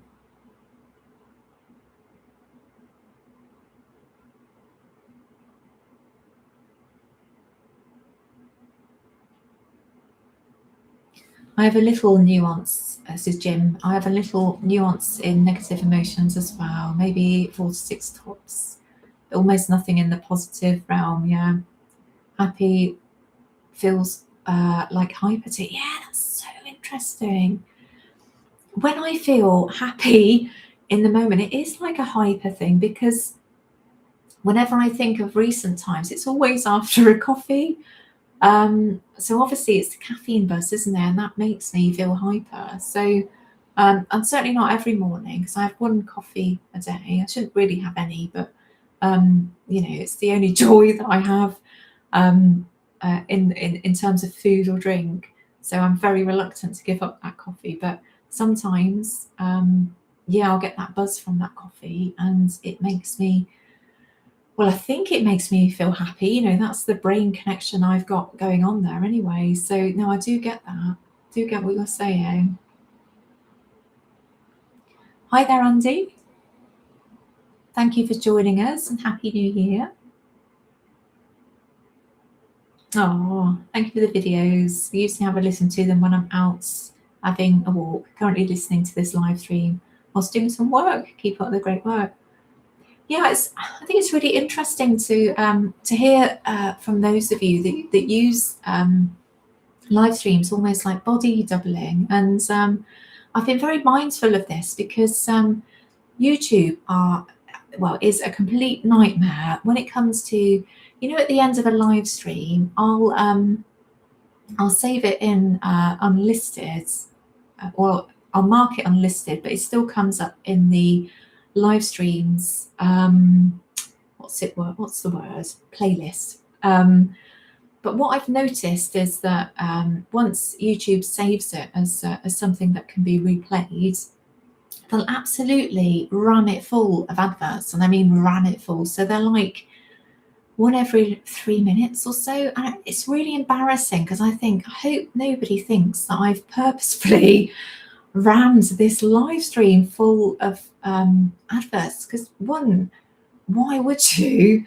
But two, it's just embarrassing to think people that I do that. So what will happen is that after a while, sometimes it's like half an hour, but it has been the following day, YouTube will let you go in and amend those adverts. So I'll have one play maybe once every half an hour on a live stream playlist, because I appreciate people just want to hear somebody rambling on in the background. You don't want to have it chocker of adverts. So I just feel, I think one every half an hour is kind of fair, really. But as I say, I can't go in straight away and do that. So just as a word of advice, really, if you ever want to replay one of my live streams, just give it like half an hour at the very least, until I have opportunity to go in and take out a load of those adverts. And as I say, sometimes it's the following day, but I just want you to know that's not of my doing, and not of my volition at all. This is something that YouTube does, and it really pisses me off, because I think, who who would, on a live stream replay of all things, ram it full of adverts? This is for every video as well. If you click that you want your video to be monetized, which you do because you want YouTube to show your video to people on YouTube, but they will ram them full of adverts. So you have to physically go in and take out a load, basically. So, because what annoys me particularly, if I'm watching a YouTube video and then you'll get an ad after, like, I don't know, a minute and a half. I don't know why they do that, because it is so off-putting. And very often, if an ad does come up that soon on a video, I'll just click off, because I'll think, there's going to be another one in a minute and a half. So it's really frustrating. I guess what I'm saying here is that YouTube creators aren't always in control of the ads really, and definitely on live streams. So yeah, just give it a little bit of time if you want to listen to a live stream replay so that the creator, if they want to, because I appreciate not everybody will do it, because it's, firstly you've got to remember to do it, but they'll need a little bit of time to take out a load of those ads basically. It's just so embarrassing.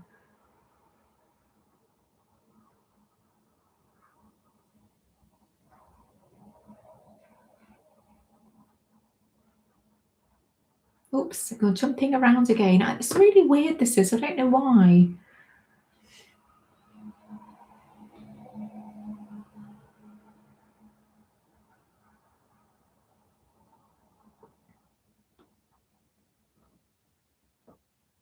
Oh, you're off, Jim. I'll be off shortly, actually. Gosh, it's 20 to 4. I will be off shortly, actually. So thank you for joining me. And that sounds a lovely distraction, actually. You're off to pay attention to a cat who wonders why I'm ignoring her. Oh, bless.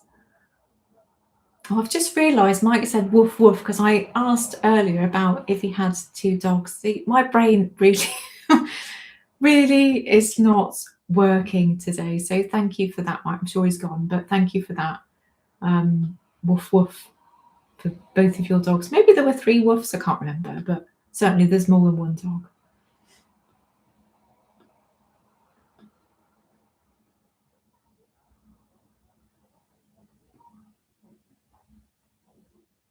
Oh wow, here's Neil. Happy New Year, Neil. How are you doing? How was your New Year's Eve?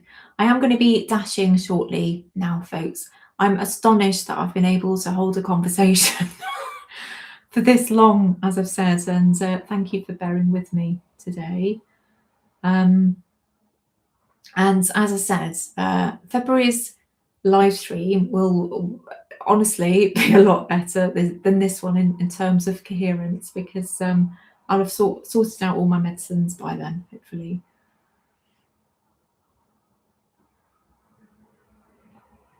No, actually, I can't listen to myself talk. I don't sound right. I think that's something you have to get used to, really, if you're on YouTube. What is interesting, though, is that I've got another channel called Clay's Disarray, where it's my art channel, and it's been going for around 11, 12 years now. And I don't really post there anymore. What I do is just to do the occasional short, just for YouTube to recognise that the account is still kind of live. But whenever I look back at my first videos on there, my voice is so screechy. It's so high pitched because I'm so nervous, and I just think, oh my God, who on earth would listen to that? It's really like, breaking glass levels at times. And it took me a long time to get control of my voice, really, because this is my usual kind of speaking voice, but I have to be mindful to keep it in the low range whenever I'm nervous, because it just, goes up so easily. So it took me a long time to realize that it wasn't actually a true reflection of my voice on these kind of early videos, because they were just so screechy, really. So yeah, thankfully, by the time I created an autism related channel, I've been able to sort out that voice thing, because it was quite difficult to listen to.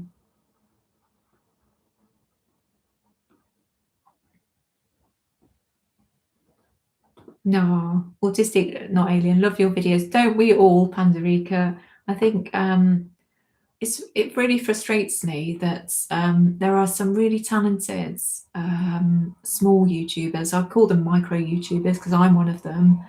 And it's so difficult for YouTube to, give them any grace in terms of promoting their work, really. And Ian, we're talking about, my brain today.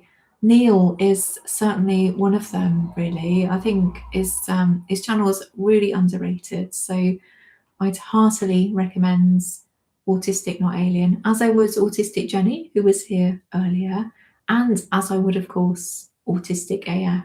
All very, very good, high quality creators doing really interesting and amazing things, really. So It's difficult, isn't it, being a small YouTuber, Neil? It's frustrating. I feel like mentioned this a few times, but when I first started my channel, I seem to be doing really okay, actually. I seem to be on the upwards trajectory. And I don't know if in hindsight, YouTube does give a little bit of boost to new creators, or new creators that they see offer a bit of promise, maybe. I don't know. But, soon after that, it's, yeah, a bit of a rude awakening, really. It's quite difficult.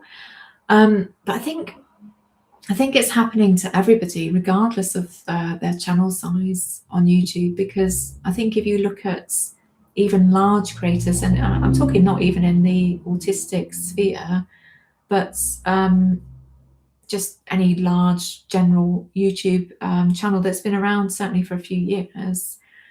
If you look at the numbers on their videos and what they're getting in comparison to their channel size, something's amiss. They're not getting the numbers that they should be getting. And I know that there was some thoughts in around maybe September or August last year that I'm going to say AdSense here, and I don't want to say AdSense, it's the other one, ad block. Loads of people have ad block on their systems. I totally understand why.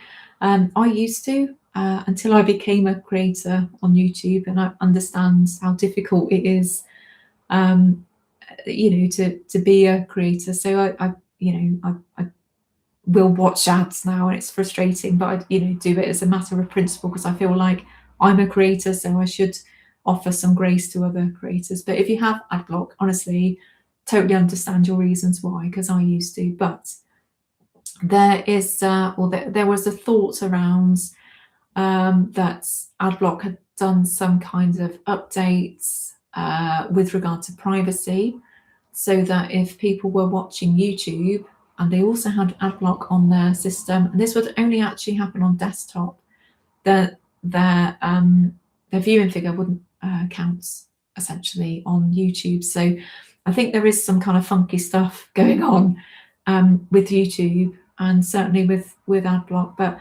I think also, YouTube Shorts haven't helped, because I think the audience for YouTube Shorts is very different for those who watch kind of primarily long form, and again for those that watch both.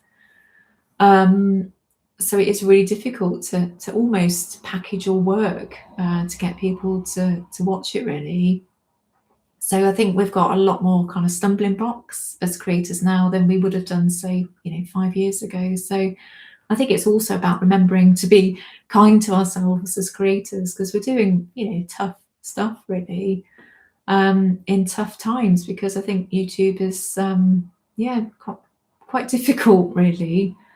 And I think because of that, I've learned this year, I've had various discussions with Ian, that for me, I've really focused on community rather than numbers. And I think that really helps in terms of, staying buoyant and mental health, really. I think about all of the friends that I've been able to connect with on YouTube, and, friends I didn't have 2 years ago. So, I think it's about sort of gradually reframing your mindset of YouTube, and thinking about it as a different thing. I think any creator would love to have a full-time income from YouTube, and I think while that is possible, it's certainly something that you have to kind of build up to, really. See, I just wish it was easier, really, because I'd love to be able to connect with other people that would find my content kind of interesting or appealing in some way. But I don't know, it just seems like we're all stymied in some way, because YouTube isn't kind of promoting us in the same way. Maybe it's difficult. Oh, thank you, Juju. The advent calendar was good. It was interesting. It was a lot of work, and I'm not sure that I'd do a project like that again. Maybe I would. I don't know. It's really interesting, because as soon as it had finished, I thought, oh God, that was so much work. Was it worth it? And then 2 days later, I thought, well, wonder what I could do for next year. But I really don't think I'll do one this year. I think for me it was a good project to focus on, having lost our little dog, because it just gave me something to focus on every day and, you know, be creative and stuff. But I guess it's there for those that need it in following years, you know. So I'll post it again. Well, at least I think I'll make everything public again, in December, for those that, you know, want to go through it again. But in terms of a new advent calendar, I'm not sure I'd do one, certainly for a few years anyway, because it was way more work than I thought it would be, I have to say.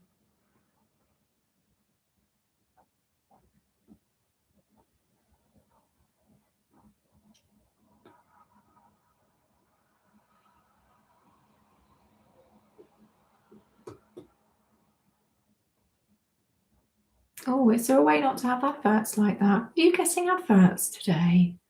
I could have sworn I turned them off. Or maybe we're talking about, on the replays. I hope we're talking about the replays, because um, I didn't think I turned adverts on today. So I sincerely apologise if that's the case, because um, that will be my brain fog, because I never have adverts on my live streams. The only one I'll have is at the beginning, and then there shouldn't be any adverts. So my sincere apologies if that's happened, and if it has, that will be brain fog today.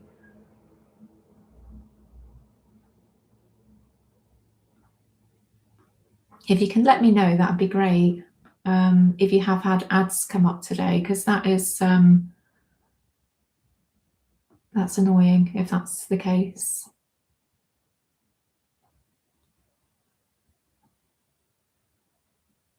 Got me thinking now as to what I did when I set up, because I think I set this live stream up quite quickly today, because I didn't know if I was going to live stream or not. So I am mortified if there is ads playing, because really that's not what I wanted to do at all.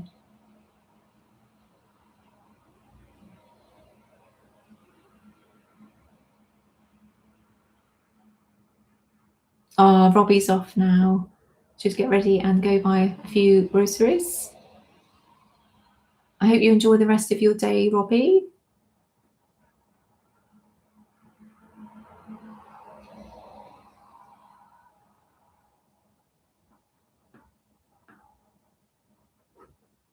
Oh, the few. I don't think there's been ads on. Thank you for that. I was just had a panic panic attack there, because I just think, gosh, it's hard enough to get people to watch live streams anyway without having a load of off-putting ads, really. Gosh. So thank you for letting me know there.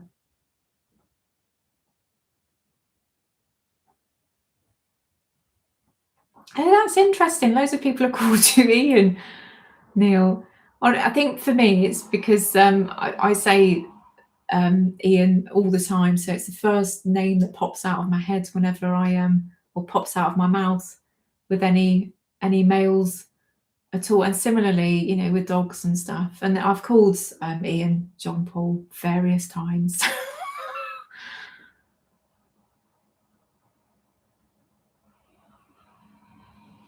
I used to get called Lisa a lot, I think because Lizzie sounds a lot like Lisa. And it's probably really because I don't pronounce words very well. So if you say Lizzie in a certain way, it does sound like Lisa, I think. So hence why I've been called it a lot.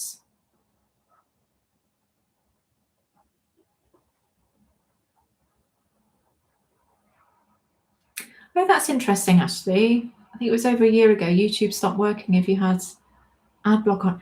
Oh, I vaguely remember that. I had to remove ad block so I could watch videos.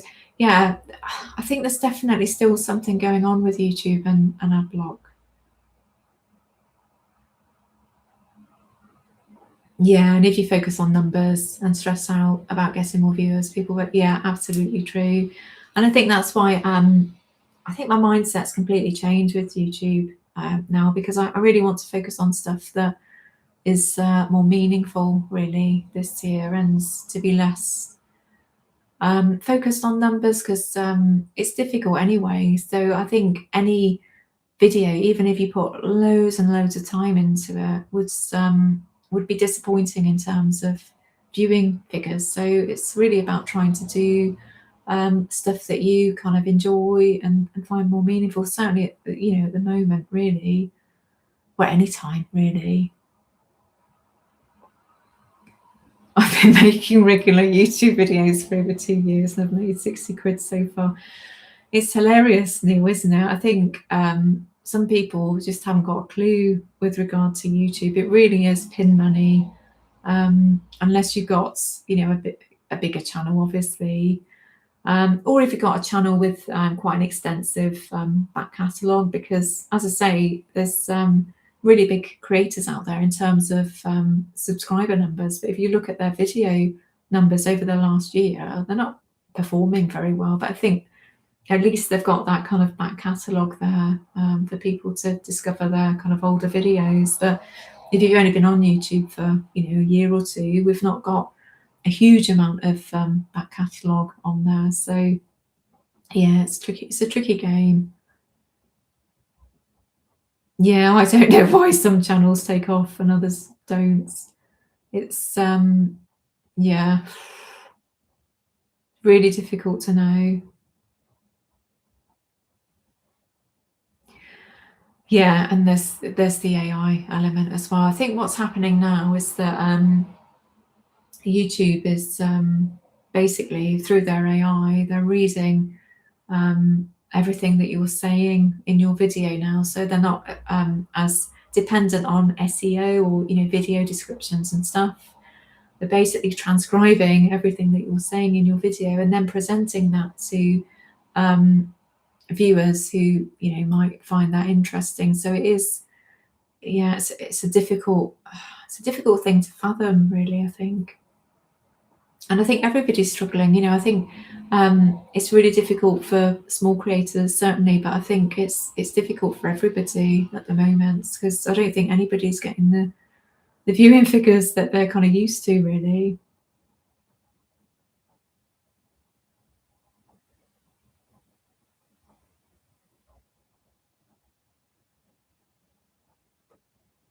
Oh gosh, I've just seen videos that had ads every 2 minutes. I think one of them was an ASMR video. Yeah, I don't think they're going to do very well, are they? Crikey. That happened to me a little while ago. Was it last week? I can only watch a couple of ASMR artists because I look out. I zone in on very specific voices, and if there's a tiny element of screech to somebody's voice, I just can't deal with it. But one of my favourites is Springbok ASMR, but weirdly, I only like her older videos, because I think as time's gone on, some or most ASMR artists have just become too consumed with production and fancy stuff, whereas I just like kind of basic, maybe show and tell videos and stuff. And but anyway, I watched one of her older videos last week, and an ad came up in the middle of it, and I think it must be an error at some level, but I did think, oof, that's ruins my relaxation for this video anyway, so I turned it off. Hi there, Coriel. How are you doing? It's been a little while since I've seen you. Hope you're doing well. Hope you have had a lovely New Year's Eve, and Happy New Year to you. It's nearly 4 o'clock, so I'm going to start running down now.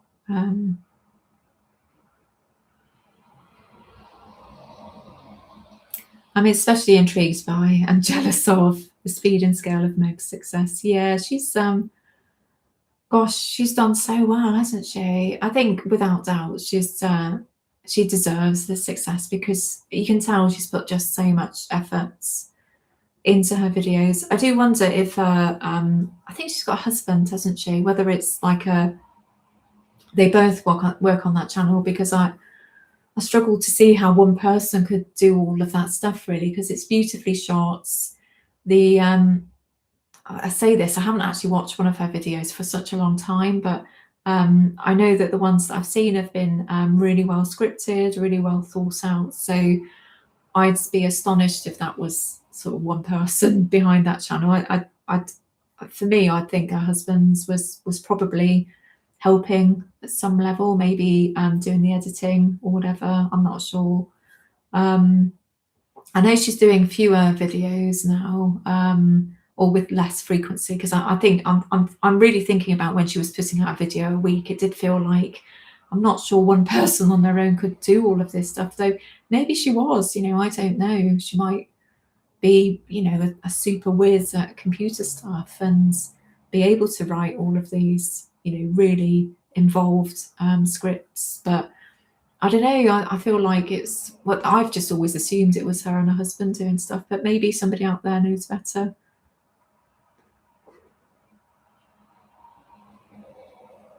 Yes, this sunflower is mine. I wore it today just because of the sunflower lanyard thing. I am interested in getting a lanyard because it's an autism emblem, isn't it?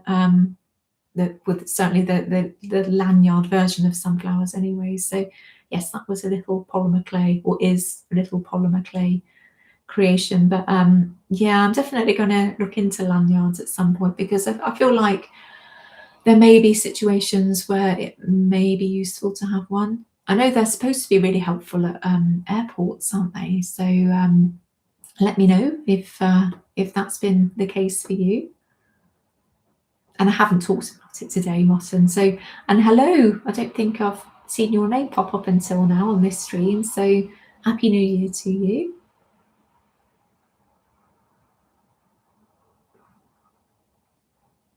Oh, SRP ASMR. I don't think I've come across that one. Oh, a really good ASMR artist I found a few months ago is, I think it's Tiamo ASMR. And gosh, she's so good. Just as a slight aside, because I know this won't be for everybody, but she's got a couple of videos that I really like. Is it Tiamo? Yes, yeah, Tiamo. She's got a few videos I really like. One of which is it cookie eating or something? And I absolutely hate mouth noises. Absolutely can't bear them, I have to say. But there is one video where she's trying out cookies. Oh yes, the ASMR cookie sweet shop. And I'm sorry, this must sound bonkers to those of you out there that sorry, I just spat then, which was really graceful of me. It must sound really bonkers to those of you that really aren't into ASMR, but this is my favourite ASMR video at the moment. She's got such a beautiful voice and really relaxing, and that's as much as I'll talk about ASMR, because I know it's not for everybody.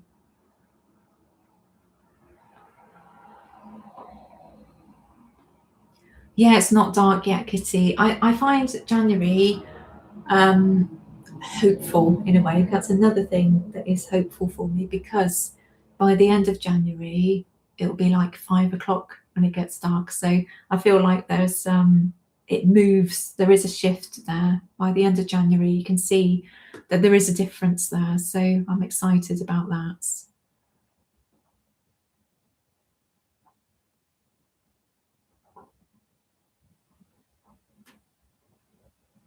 Okay, that's really useful to know. Lewis is Meg's husband and he helps with stuff. They also have a videography business. Right, okay, that explains a lot. Because their whole aesthetic, there's such a level that I assumed that there was some kind of knowledge there. So thank you for that. That makes a lot of sense. And video filming is one of her special interests. Oh, right, Neil, she employs someone, several people potentially.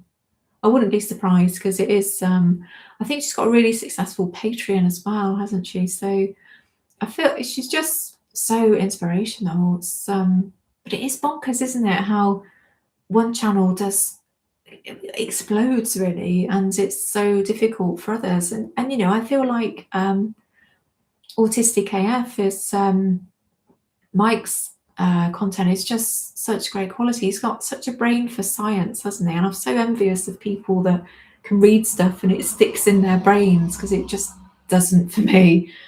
But we've all got our own skill sets, haven't we? But I feel like Mike's channel is, of a similar kind of ilk to Meg's. But it's so interesting that Meg's has kind of exploded, and although Mike's doing really well, I don't know. There's just I don't know what the difference is in terms of what people are kind of looking for or what they're drawn to. Perhaps it's that Meg's got kind of youth on her side because she's still in her 20s, I think, isn't she? So she's relatable to, I don't know, it's different demographic that may be more likely to be on YouTube. I don't know. It's really difficult to know. But yeah, YouTube's just so difficult to suss out. Yeah, I'm like you, Pandarica. ASMR is excellent in general. It really helps my anxiety and to stay grounded. I was immediately sold the first time I saw an ASMR video on YouTube, and I think it was probably Gentle Whispering. And I was just like, crikey, this is life-changing, really. To be able to access something that helps me calm down immediately was just brilliant, really. And I don't get tingles very often at all now, and I think it's because it's overused, because I play ASMR almost every night, really, before I go to sleep. So it's frustrating because I don't get tingles very often, but I think it's because I play these videos too often, really. I need to stop them for a while and see if that comes back.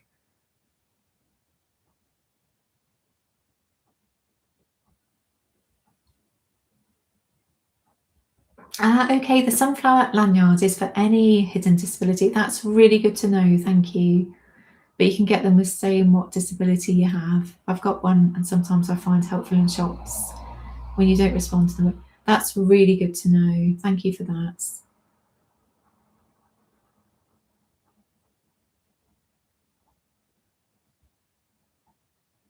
Oh, there's some tips here for different ASMR contents. I shall have a look at those. Oh, Chili Bee ASMR. I've not heard of that one. I've not heard of any of these, actually. Chili Bee is great. Love her little dog too. Chili Bee. Let's have a look at that. Chili Bee ASMR. Oh, look at that dog on her. What a cutie. Okay, well, I've subscribed to that channel, so I'll oops, I've subscribed on the wrong account. I'll do it on the other one, because I'm always after good recommendations of ASM artists. I really like Whispers Red as well. She's really good. She's another British one. She's another really well-known ASM artist, though, so it is nice to see others come about, because I don't often get recommendations for new ASM artists, actually, so that's good to know.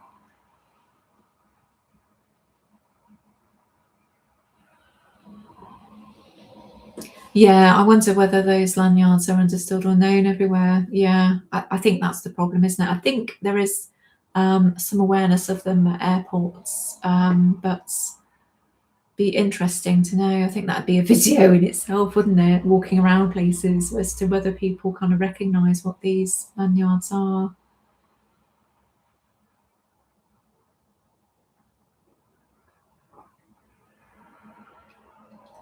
Related to lots of Meg's experiences.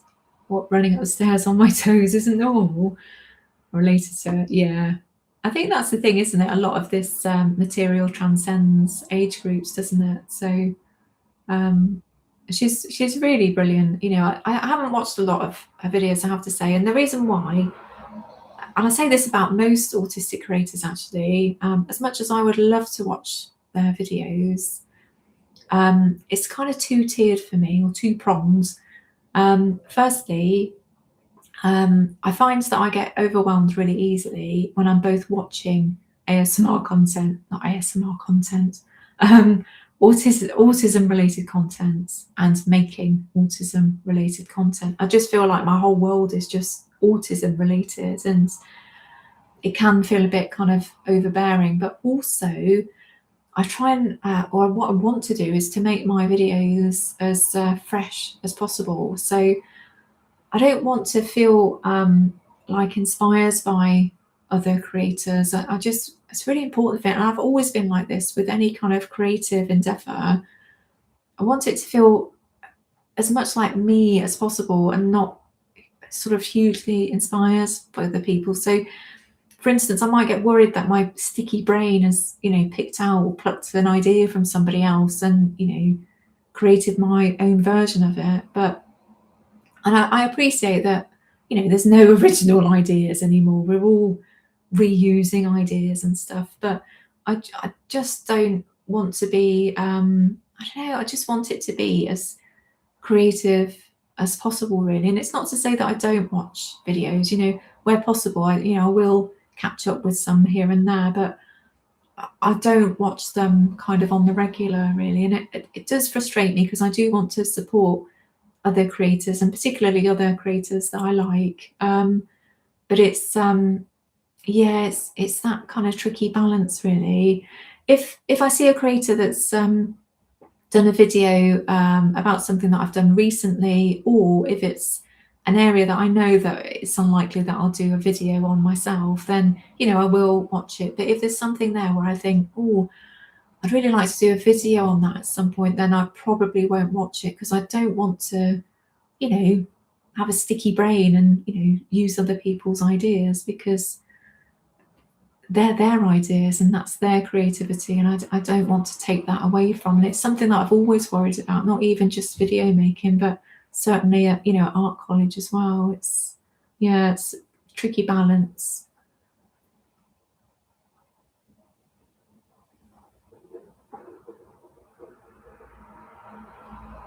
Right, it is 11 minutes past 4, so just going to go through the last few comments here, and I am going to go now, folks.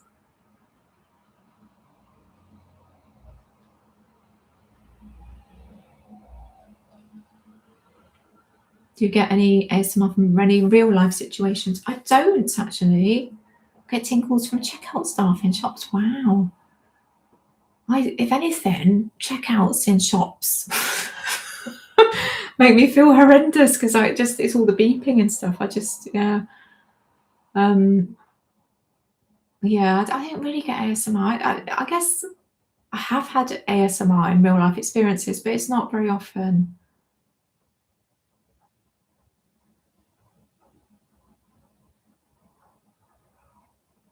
Oh, I'm sorry to hear that about the snow, Ashley. I think it's beautiful stuff, isn't it? But when you get to the practicalities of dealing with it, it can be really stressful.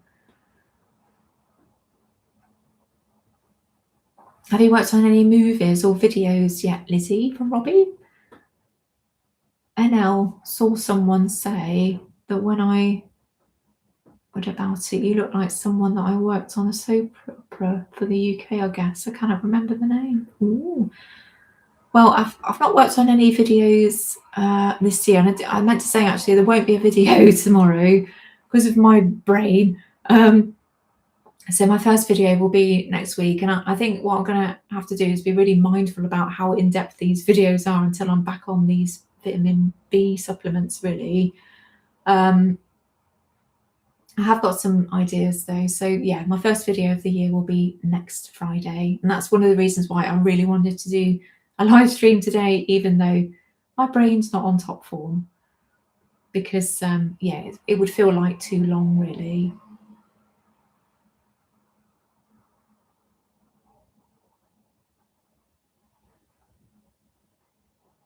Oh, that's interesting. I think other autism content creators have said they don't watch others. Yeah, and I think it's probably for similar reasons. I don't think it's not that they don't want to be supportive. I think it's actually the opposite of that. They do want to be supportive, but it's that whole sticky brain thing, It's I think what I tend to do is watch maybe a couple of videos from a creator just so that I kind of know who they are and get a sense of their shtick, really. But yeah, I think Neil's probably one of the ones that I watch with. Well, he is one of the ones that I watch with more frequency. I'd say him and Autistic Jenny. Um, but yeah, it's about being mindful of being sort of trying to stay sort of creative, really.